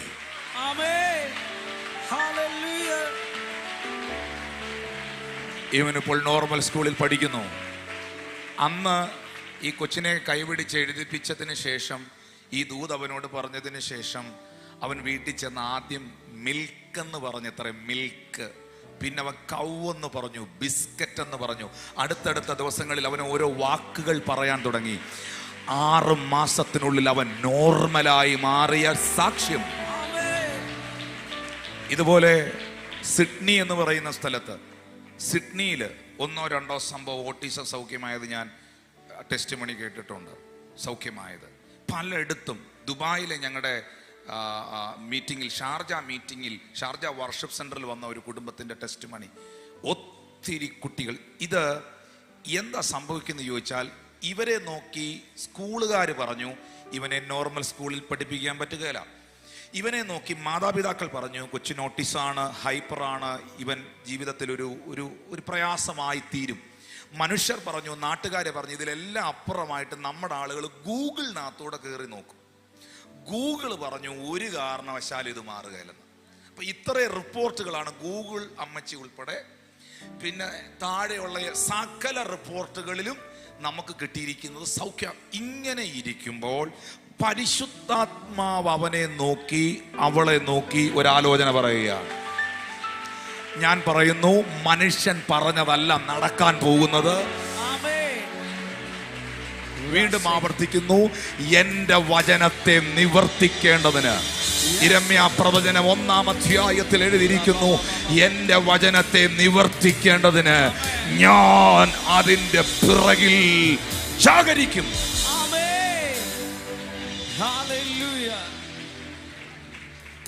ഞങ്ങളുടെ സന്തോഷം എന്ന് പറയുന്ന സഹോദരൻ, കുവൈറ്റിലുള്ള സന്തോഷൻ, അവർ ഈ ലൈവ് ഇന്ന് വാച്ച് ചെയ്യുന്നുണ്ടെന്ന് എൻ്റെ വിശ്വാസം. നമ്മുടെ ഒറ്റ ലൈവ് ഒരു വിടുകയില്ല. ക്രിസ്റ്റി പാസ്റ്റർ ഒരു പക്ഷേ അവരെ കണ്ടാൽ അറിയായിരിക്കും. ഞങ്ങളുടെ ഒരു മിനിസ്ട്രി സപ്പോർട്ടറും കൂടെയാണ് ആ കുടുംബം. സന്തോഷാന മോന് ഓട്ടിസം ആയിരുന്നു. ഈ കൊച്ചിനെയും കൊണ്ട് പ്രാർത്ഥിപ്പിക്കാൻ, അത് നമ്മുടെ സോഷ്യൽ മീഡിയയിലൊക്കെ വന്നതാ. അവിടുത്തെ കുവൈറ്റ് ഹോസ്പിറ്റലുകാരെല്ലാം സർട്ടിഫൈ ചെയ്തു കുഞ്ഞിന് ഓട്ടിസം ആണ്, അവൻ നോർമൽ സ്കൂളിൽ പഠിക്കത്തില്ല. അയ്യോ, ആ പേരൻസിന്റെ ദുഃഖം ഭയങ്കരമായിരുന്നു. Price the Lord. എന്നാൽ ആ കുഞ്ഞിനെ കൊട്ടാരക്കര ചർച്ചിൽ ഒരു മീറ്റിങ്ങിന് അവർ കൊണ്ടുവന്നു. പക്ഷെ അവർ കൊണ്ടുവന്ന ദിവസം ഭയങ്കര റഷുള്ള, തിരക്കുള്ള ഒരു സമയമായിരുന്നു. അപ്പം അവരാദ്യം വരികയാണ്. ഈ ചിലരെ പോലെ ചിലർക്ക് ഇടിച്ചു കയറാനൊന്നും അറിഞ്ഞുകൂടാ, അവരത് പഠിച്ചിട്ടുമില്ല, ആരും മിണ്ടുന്നില്ല. നമ്മളൊക്കെ ചിലർ അതിനുവേണ്ടി പ്രത്യേകം ട്രെയിൻഡ് ആയിട്ടുള്ളവരും ഇതിനകത്തുണ്ട്. Price the Lord. അപ്പം ഇവരൊരു അങ്ങനെ ഒരു ഫാമിലി ആയതുകൊണ്ട് ഇവർ മാറി നിന്നു. അവസാനം ഇവർക്ക് പിടികിട്ടി ഒരു കാരണവശാലും ഇന്ന് കാണാനോ പ്രാർത്ഥിക്കാനോ പറ്റുകയില്ല. അതുപോലെ ജനം. അപ്പോൾ എനിക്ക് വൈകിട്ട് എറണാകുളം മീറ്റിങ്ങിന് പോകണം. എറണാകുളത്ത് അന്ന് വൈകിട്ട് YMCA മീറ്റിംഗ് ഉണ്ട്, YMCA ഹാളിൽ. വൈകിട്ട് അവിടെ 5:30 തൊട്ട് അവിടെ മീറ്റിങ്ങാണ്. അപ്പോൾ ഈ മീറ്റിങ്ങിന് പോകാൻ ഞാൻ ഇറങ്ങുമ്പോൾ ഇവരങ്ങ് ഇറങ്ങി. ആ പോകുന്ന വഴിക്ക് ഈ ആൻറ്റി, ഞാൻ വണ്ടിയിലോട്ട് ഓടി, കൊച്ചുമായിട്ട് ആ കുടുംബം ഓടി അടുക്കൽ വന്നു. പക്ഷേ ഞങ്ങളിങ്ങനെ കുവൈറ്റിൽ നിന്ന് വരിക, ഞങ്ങളുടെ കുഞ്ഞിന് വേണ്ടി ഒന്ന് പ്രാർത്ഥിക്കണം. ഇവന് ഇന്ന പ്രശ്നമാ എന്ന് പകുതി പറഞ്ഞു, പകുതി പറഞ്ഞില്ല. പക്ഷെ അപ്പോഴത്തേക്ക് വണ്ടി വന്നു. എന്നെ അവിടെ വണ്ടി വന്നു നിന്നു. റോഡെല്ലാം ബ്ലോക്ക് ആവുക. അവിടെ ചർച്ച് വിട്ട ആളുകൾ ഇറങ്ങുന്നു. എൻ്റെ വണ്ടി അവിടെ വന്ന് നിൽക്കുന്നു. അപ്പോൾ നിങ്ങൾക്ക് അവിടെ വന്നിട്ടുള്ളവർക്ക് ഞാൻ ഈ പറയുന്നത് എന്നാന്ന് മനസ്സിലാവുള്ളൂ. അപ്പോൾ പെട്ടെന്ന് ഞാൻ ഈ കുഞ്ഞിൻ്റെ തലയിലോട്ട് കൈ വെച്ചിട്ട് പരിശുദ്ധാത്മാവ് ഇങ്ങനെ പറയാൻ പറഞ്ഞു, you will never be the same in the name of Jesus.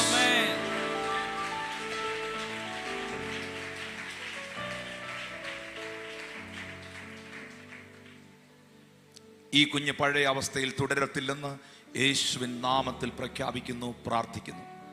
ഇത് ടിനു ജോർജ് പാസ്റ്റർ അല്ല, മനുഷ്യനല്ല, ദൈവത്തിൻ്റെ ആത്മാവ് പറഞ്ഞത്. അതിന് ഞാൻ ഇങ്ങനെ പറയാൻ ആഗ്രഹിക്കുന്നു, ദൈവത്തിൻ്റെ ആത്മാവ് പറഞ്ഞതിൻ്റെ പിറകിൽ ദൈവമുണ്ടെന്ന് ദൈവം തെളിയിക്കും.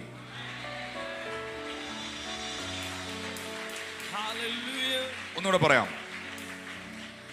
ഒരു കാര്യം പരിശുദ്ധാത്മാവാണ് നമ്മളോട് അറിയിക്കുന്നതെങ്കിൽ അതിനകത്ത് ഒരു റിസൾട്ട് വെളിപ്പെട്ടു വരും. നിങ്ങൾക്കറിയാം ആ കുഞ്ഞിനെ കുറിച്ച്?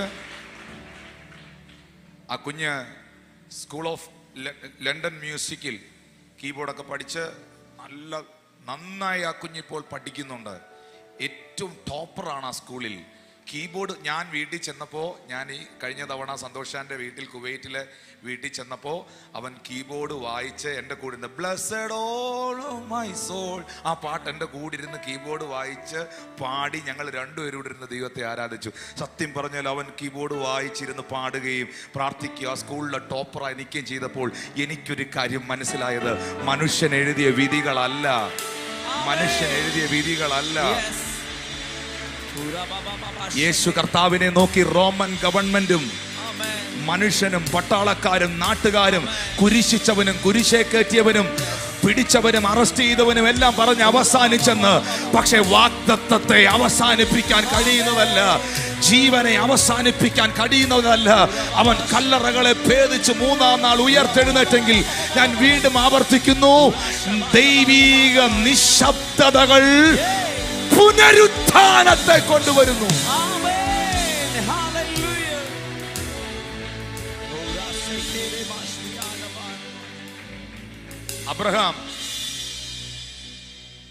അബ്രഹാമിന്റെ ജീവിതത്തിലെ ഇതോടെ പറഞ്ഞ് നിർത്തിയേക്കാം പക്ഷേ, കൊട്ടാരക്കര ചർച്ചിന്റെ അത്രയും ചൂടില്ലെങ്കിൽ ഇവിടെയും ചൂടുണ്ട്. ചൂടെന്നാന്ന് അറിയണമെങ്കിൽ കൊട്ടാരക്കര ചർച്ചിൽ വരണം. നിങ്ങളെ എല്ലാവരെയും സ്വാഗതം ചെയ്യും.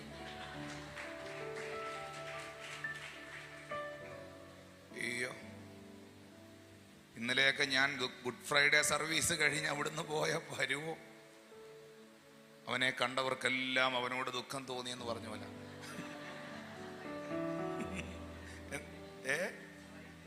അതാ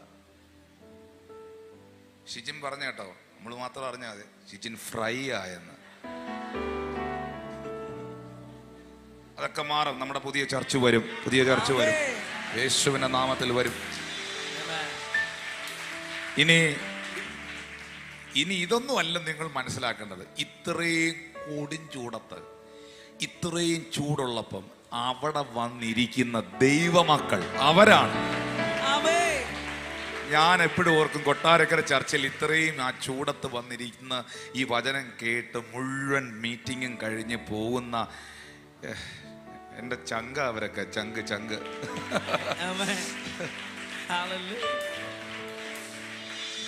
ഹല്ലേലൂയ. ചേർന്ന രാമയും പറഞ്ഞാറ്റ്. Praise the lord. അബ്രഹാമിന്റെ ലൈഫിൽ 25 വർഷം ഒരു ദൈവിക നിശബ്ദത മനുഷ്യൻ കണ്ടു. 25 years. 75-ാമത്തെ വയസ്സിലാ വാഗ്ദത്ത പുത്രനെ കുറിച്ചുള്ള ദൈവിക ആലോചന കേൾക്കുന്നത്. നമുക്ക് 75-ാമത്തെ വയസ്സിൽ കേട്ടാൽ 75.5 വയസ്സിൽ അത് നടക്കണം. ആരും മിണ്ടുന്നില്ലല്ലോ. പക്ഷെ അബ്രഹാമിന്റെ ജീവിതത്തിൽ 25 വർഷം ദൈവം നിശബ്ദനായിരുന്ന ഒരവസ്ഥയുണ്ട്. എപ്പോഴും ഓർത്തോണം, വാഗ്ദത്തം വൈകുന്നെങ്കിൽ, എന്തെങ്കിലും ഡിലേ ആകുന്നെങ്കിൽ ദൈവം ഡിലേ ചെയ്തെന്നല്ല. You understand me what I say?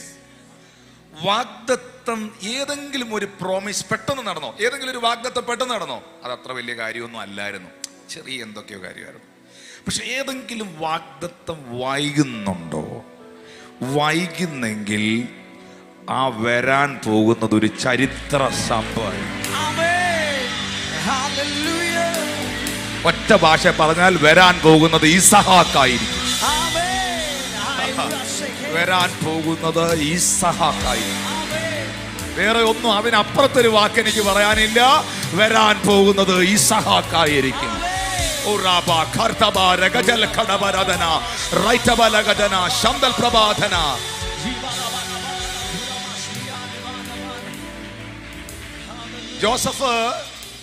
Joseph 17-ാമത്തെ വയസ്സിലാണ് സ്വപ്നം കാണുന്നത്. എത്രാമത്തെ വയസ്സിലാ? ജോസഫ് 17 വയസ്സുള്ളപ്പോഴാണ് സ്വപ്നം കാണുന്നത്. താൻ കണ്ട സ്വപ്നം നിർവഹിക്കപ്പെടുന്ന ആ കാലഘട്ടത്തിൽ 13 വർഷം ആ ഡ്രീം ഫുൾഫിൽ ആകുന്നത് 13 ഇയേഴ്സ് കഴിഞ്ഞാണ്. അതിൻ്റെ ഇടയിൽ പുള്ളിക്ക് പൊട്ടക്കിണറുണ്ടായി, പൊത്തീഫറിന്റെ കാരാഗ്രഹം ഉണ്ടായി, ആരോപണങ്ങളും ആക്ഷേപങ്ങളും ഉണ്ടായി, വിവിധ തരത്തിലുള്ള. സത്യം പറഞ്ഞ സ്വപ്നം കണ്ട ജോസഫ് സ്വപ്നത്തിൽ പോലും കണ്ടിട്ടില്ലാത്ത പ്രശ്നത്തിലൂടെ പോയി. ഹല്ലേലൂയ. പക്ഷെ ആ 13 വർഷം ദൈവത്തിന്റെ നിശബ്ദത ജോസഫ് എന്ന് പറയുന്ന മനുഷ്യന്റെ ജീവിതത്തിലെ ഭയങ്കര ട്വിസ്റ്റ് ആയിരുന്നു. ഹല്ലേലൂയ. ഓരോ കാരാഗ്രഹവും ട്വിസ്റ്റ് ആയിരുന്നു. ഓരോ അപമാനങ്ങളും അപവാദങ്ങളും ഇൻ അതർ സൈഡ് ദൈവം അതിനെ തിരിച്ചു കളഞ്ഞു. ഞാൻ ഇങ്ങനെ ഒരു വിഷൻ കാണുകയാണ്. ഇത് നിങ്ങളിൽ കർത്താവ് എനിക്കൊരു പേര് തരുന്നു, ഞാനത് അവസാനം പറയും. ഹല്ലേലൂയ. ഇതിനകത്തിരിക്കുന്ന ശ്രദ്ധിച്ച് കേൾക്കുക. ഇത് ഞാനൊരു വിഷൻ കണ്ടു പറയുകയാണ്. നിന്റെ വഴികളെ അടച്ച് നിന്റെ വാഗ്ദത്തങ്ങൾ നിർവഹിക്കാതിരിക്കാൻ ശത്രു അങ്ങോട്ട് ഉരുട്ടി വെച്ച ചിലത് ഇന്ന് ഇങ്ങോട്ട് ഉരുളാൻ പോകുന്നു.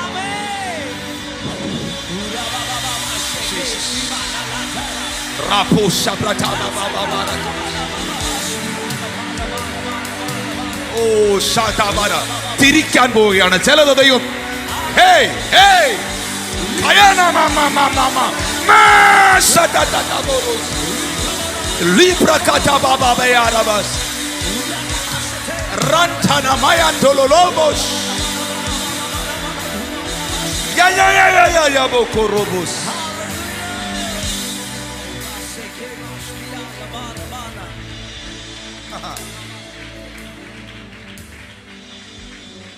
ശത്രു അങ്ങോട്ട് ഉരുട്ടി വെച്ച ചിലത് ദൈവദൂതൻ തിരിച്ച് ഇങ്ങോട്ട് ഉരുട്ടാൻ പോവാണ്. ഹല്ലേലൂയ. നിനക്കെതിരെ നിൽക്കുന്ന ചിലത് ഇന്ന് പകൽ തിരിക്കാൻ പോവുകയാണ് ദൈവം.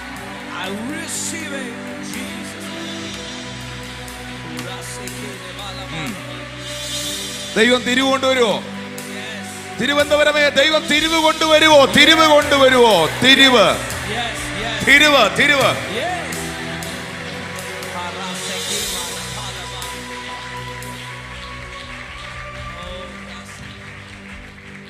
പറഞ്ഞാലൊന്നും തീരില്ല മക്കളെ. ജീവിത അനുഭവം, നിങ്ങളുടെ മുമ്പിൽ നിൽക്കുന്ന എളിയവനായ എൻ്റെ ജീവിതത്തിന്റെ അനുഭവം ഒന്നും പറഞ്ഞ തീരുന്നതല്ലെന്നേ. ശത്രു ഇങ്ങോട്ട് ഉരുട്ടിയതെല്ലാം കർത്താവ് തിരിച്ചങ്ങോട്ട് ഉരുട്ടിയെന്നേ.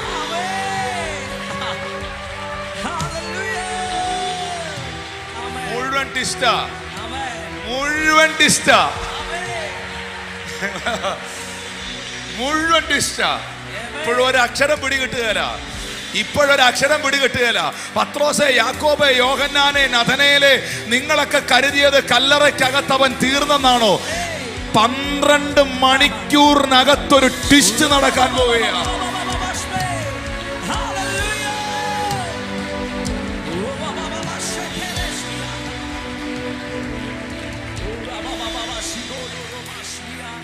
ഒറ്റ രാത്രി കഴിഞ്ഞു.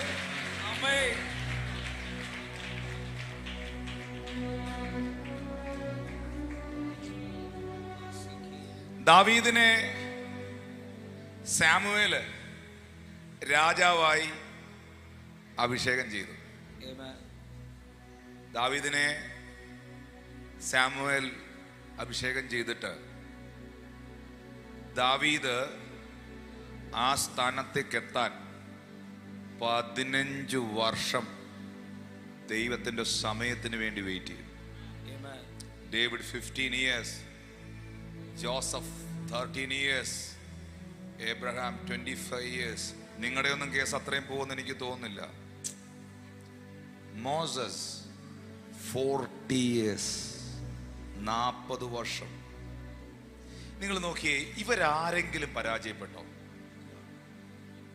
ഫറവോൻ അതിശക്തമായി പ്രവർത്തിക്കുമ്പോൾ മോശ പല മേഖലയിലും ശാന്തനായിരുന്നു. മോശയുടെ ശുശ്രൂഷയ്ക്കുമെതിരെ കൂട്ടത്തിലുള്ളവർ തിരിയുമ്പോഴും പൂഴിമണ്ണിൽ നെടുമ്പാട് വീണ് കിടന്ന് ദൈവത്തോട് പ്രാർത്ഥിക്കുന്ന ഒരു മോശയെ നിങ്ങൾക്ക് കാണാൻ കഴിയുന്നുണ്ട്. നിങ്ങൾ ഓർക്കുക, നിങ്ങൾ മനസ്സിലാക്കുക, നിങ്ങൾ ദൈവസന്നിധിയിൽ പ്രാർത്ഥിച്ച പ്രാർത്ഥനകളുടെ മുകളിൽ ദൈവീക നിശബ്ദതകളാണ് നിങ്ങൾ കാണുന്നതെങ്കിൽ ഏതു സമയവും ഒരു ട്വിസ്റ്റ് നടക്കാം, ഒരു തിരിവുണ്ടാകാം. ഞാൻ നേരത്തെ ഇതുകൂടെ പറഞ്ഞ് പ്രാർത്ഥിക്കാൻ പോവാം. ഞാൻ നേരത്തെ പറഞ്ഞല്ലോ ദൈവം തിരിവിനെ കൊണ്ടുവരുന്നു. സത്യ പുറപ്പാട് 14 അതിൻ്റെ 2-ാമത്തെ വാക്യത്തിൽ സർവശക്തനായ ദൈവം മോശയോട് പറഞ്ഞു, നിങ്ങൾ തിരിഞ്ഞ് മിഗ്ദോൽ കടലിന് മധ്യേ ബാൽസേഫോന് സമീപത്തുള്ള പീഹാഹിരോത്തിനരികെ പാളയിറങ്ങണം. നിങ്ങൾ എന്ത് ചെയ്യണം? വായിച്ചേ, നിങ്ങൾ എന്ത് ചെയ്യണം? തിരിയണം. നിങ്ങൾ തിരിഞ്ഞ്. ഇപ്പൊ നോക്കിയേ, എന്നെ ശ്രദ്ധിക്കുന്നോ? നിങ്ങൾ തിരിയണം. ഇത്രയും ദിവസം മിണ്ടാതിരുന്ന ദൈവം, വഴി പറഞ്ഞു കൊടുക്കാതിരുന്ന ദൈവം, സ്വർഗത്തിലെ ദൈവം കൃത്യമായിട്ട് റൂട്ട് ചെയ്തിരുന്നെങ്കിൽ ഇവർ ഇത്രയും നാൾ കിടന്ന് വലയേല. അന്ന് മോശയുടെ അടുക്കൽ ഒരു നാവിഗേറ്ററുമായിട്ട്, ഒരു GPS-ഉമായിട്ട്, ഒരു നമ്പരുമായിട്ട്, അല്ലെങ്കിൽ ഒരു ഹൗസ് നമ്പരുമായിട്ട്, ഒരു റൂട്ട് നമ്പരുമായിട്ട് ദൈവം വരികയാണ്. ദൈവം പറയുന്നു, നിങ്ങൾ ഇവിടുന്ന് തിരിയണം, ഈ റൂട്ടിൽ പോകരുത്, ഇവിടുന്ന് ടേൺ എടുക്കണം, തിരിവെടുക്കണം. ആ തിരിവിലായിരുന്നു കംപ്ലീറ്റ് വിടുതലും. മനസ്സിലായോ? അവരങ്ങനെ തിരിഞ്ഞു നടന്നപ്പോഴാണ് അവർ ചെങ്കടലിന്റെ മുമ്പിൽ ചെന്ന് പെട്ടത്. ആ ചെങ്കടലിന്റെ മുമ്പിൽ ചെന്ന് പെട്ടപ്പോഴാണ് ദൈവം ഇത് ഫറവോനെ പോയി അറിയിച്ചത്. അങ്ങനെയാണ് ഫറവോനും സൈന്യവും വീട്ടിൽ നിന്ന് ഇറങ്ങി വരുന്നത്. അവിടെയാണ് ചെങ്കടൽ ദൈവം വിഭാഗിച്ച് തൻ്റെ ജനത്തെ മറുകരയിൽ എത്തിച്ച് ശത്രു സൈന്യത്തെ ആ വെള്ളത്തിൽ തീർത്ത് കളയുന്നത്. അതിനെല്ലാം കാരണമായത് നിങ്ങൾ തിരിഞ്ഞ്.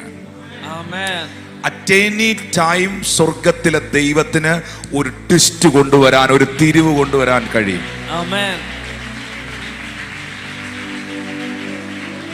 ഞാൻ ഈ മീറ്റിംഗിൽ ഇങ്ങനെ പറയാൻ ആഗ്രഹിക്കുന്നു, പ്രിയപ്പെട്ടവരെ, ദൈവികമായ നിശബ്ദതകളുടെ നടുവിലും ദൈവത്തിൻ്റെ തിരുപാദപീഠത്തിൽ മറുചോദ്യമില്ലാതെ, വിധി കൽപ്പിക്കാതെ, തിരുമുഖത്തേക്ക് നോക്കി കണ്ണുകൾ ഉയർത്തി പ്രാർത്ഥിക്കുന്ന ഒരു വ്യക്തിയാണ് താങ്കൾ എങ്കിൽ നിങ്ങൾ എഴുതി വെച്ചു കൊള്ളുക, നിങ്ങൾ മനസ്സിലാക്കിക്കൊള്ളുക, നിന്റെ ദൈവം മൂകനല്ല, ബധിരനല്ല, ചലിക്കാത്തവനല്ല.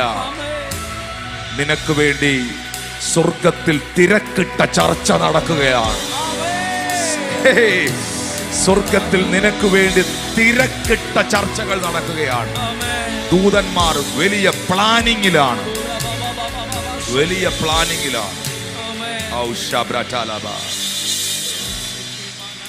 ഹന്നായുടെ ജീവിതത്തിലെ നിശബ്ദതകൾ ഹന്നായുടെ ജീവിതത്തിൽ സാമുവേലിനെ കൊണ്ടുവന്നു. സെക്കറിയാവിനോട് ദൈവം തമ്പുരാൻ പറഞ്ഞു, നിനക്കൊരു മകൻ ഉണ്ടാകുമെന്ന്. പക്ഷെ നീ മിണ്ടാതിരിക്കണം, നീ നിശബ്ദനായിരിക്കണം എന്ന് പറഞ്ഞു. കാരണം പുള്ളി വാ തുറന്ന് അതും ഇതൊക്കെ പറയുന്ന ആളാ.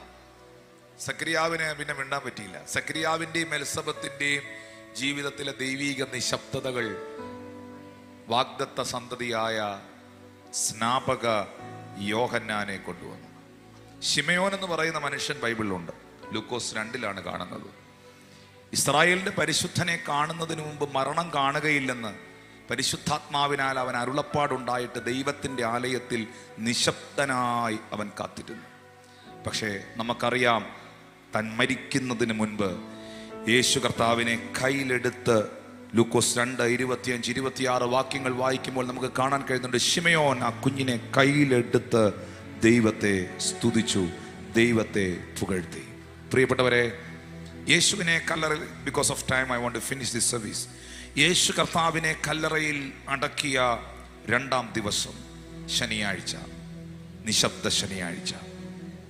മനസ്സിലാക്കുക, ആ ശനിയാഴ്ചയായിരുന്നു പുനരുത്ഥാനത്തിന് മുൻപ്, ഉയർപ്പിന് മുൻപ് സ്വർഗത്തിലെ ദൈവം മുഴുവൻ കാര്യങ്ങളെയും സ്വർഗത്തിൽ സെറ്റ് ചെയ്ത ശനിയാഴ്ച. ഇങ്ങനെ പറഞ്ഞ് അവസാനിപ്പിക്കുന്നു. പ്രവാചകനായ ഹബക്കൂക്ക് ദൈവിക നിശബ്ദതയെ ചോദ്യം ചെയ്തെങ്കിലും ദൈവം മറുപടി നൽകുന്നവനാണെന്നും ഉത്തരമരുളുന്നവനാണെന്നും ദൈവം തമ്പുരാൻ തെളിയിച്ചു. ഇന്നിവിടെ പ്രാർത്ഥിക്കുന്നവരൊന്ന് കൈകൾ ഉയർത്തിയേ. ഞാൻ കർത്താവിൻ്റെ ദാസൻ എന്ന നിലയിൽ ലൈവിൽ എന്നെ കാണുന്നവരോടും ഈ ചർച്ചിൽ എന്നെ ശ്രദ്ധിക്കുന്നവരോടും പറയുന്നു, നിങ്ങളുടെ ജീവിതത്തിൽ ഒരു വലിയ ട്വിസ്റ്റ്, ഒരു വലിയ തിരിവ് ഈ ദിവസങ്ങളിൽ സംഭവിക്കാൻ പോവുകയാണ്. ശത്രു ഇങ്ങോട്ടുരുട്ടി വെച്ചതിനെ കർത്താവ് തിരിച്ചങ്ങോട്ടുരുട്ടി മാറ്റുന്ന ഒരു സാഹചര്യം ഉണ്ടാകാൻ പോവുകയാണ്. ഇവിടം കൊണ്ടെല്ലാം കഴിഞ്ഞു, എല്ലാം അവസാനിച്ചു എന്ന് ചിന്തിച്ചെടുത്ത് ഒരു സെലിബ്രേഷൻ ഉണ്ടാകാൻ പോവുകയാണ്. ചില മക്തലക്കാരത്തെ മറിയമാർ ഓടിച്ചെന്ന് വാതിലിൽ മുട്ടിയിട്ട് പറയാൻ പോവുകയാണ്, അവൻ അവിടെ ഇല്ല, അവൻ ഉയർത്തെഴുന്നേറ്റിരിക്കുന്നു, അവൻ ഉയർത്തെഴുന്നേറ്റിരിക്കുന്നു. എല്ലാവരും ഒന്ന് എഴുന്നേറ്റ് നിന്നാട്ടെ. ഞാൻ നിങ്ങൾക്ക് വേണ്ടി പ്രാർത്ഥിക്കാൻ പോവുകയാണ്. അതരങ്ങൾ തുറന്ന് ദൈവത്തോട് ചില മിനിറ്റുകൾ പ്രാർത്ഥിക്കാൻ തുടങ്ങിയാട്ടെ. ശബ്ദമുയർത്തി പ്രാർത്ഥിക്കാൻ തുടങ്ങിയാട്ടെ. വായ്കൾ തുറന്ന് പ്രാർത്ഥിക്കാൻ തുടങ്ങിയാട്ടെ. Father, we love you Jesus. കണ്ണുകൾ അടച്ച അന്യഭാഷകളിൽ പ്രാർത്ഥിക്കാൻ തുടങ്ങിയാട്ടെ.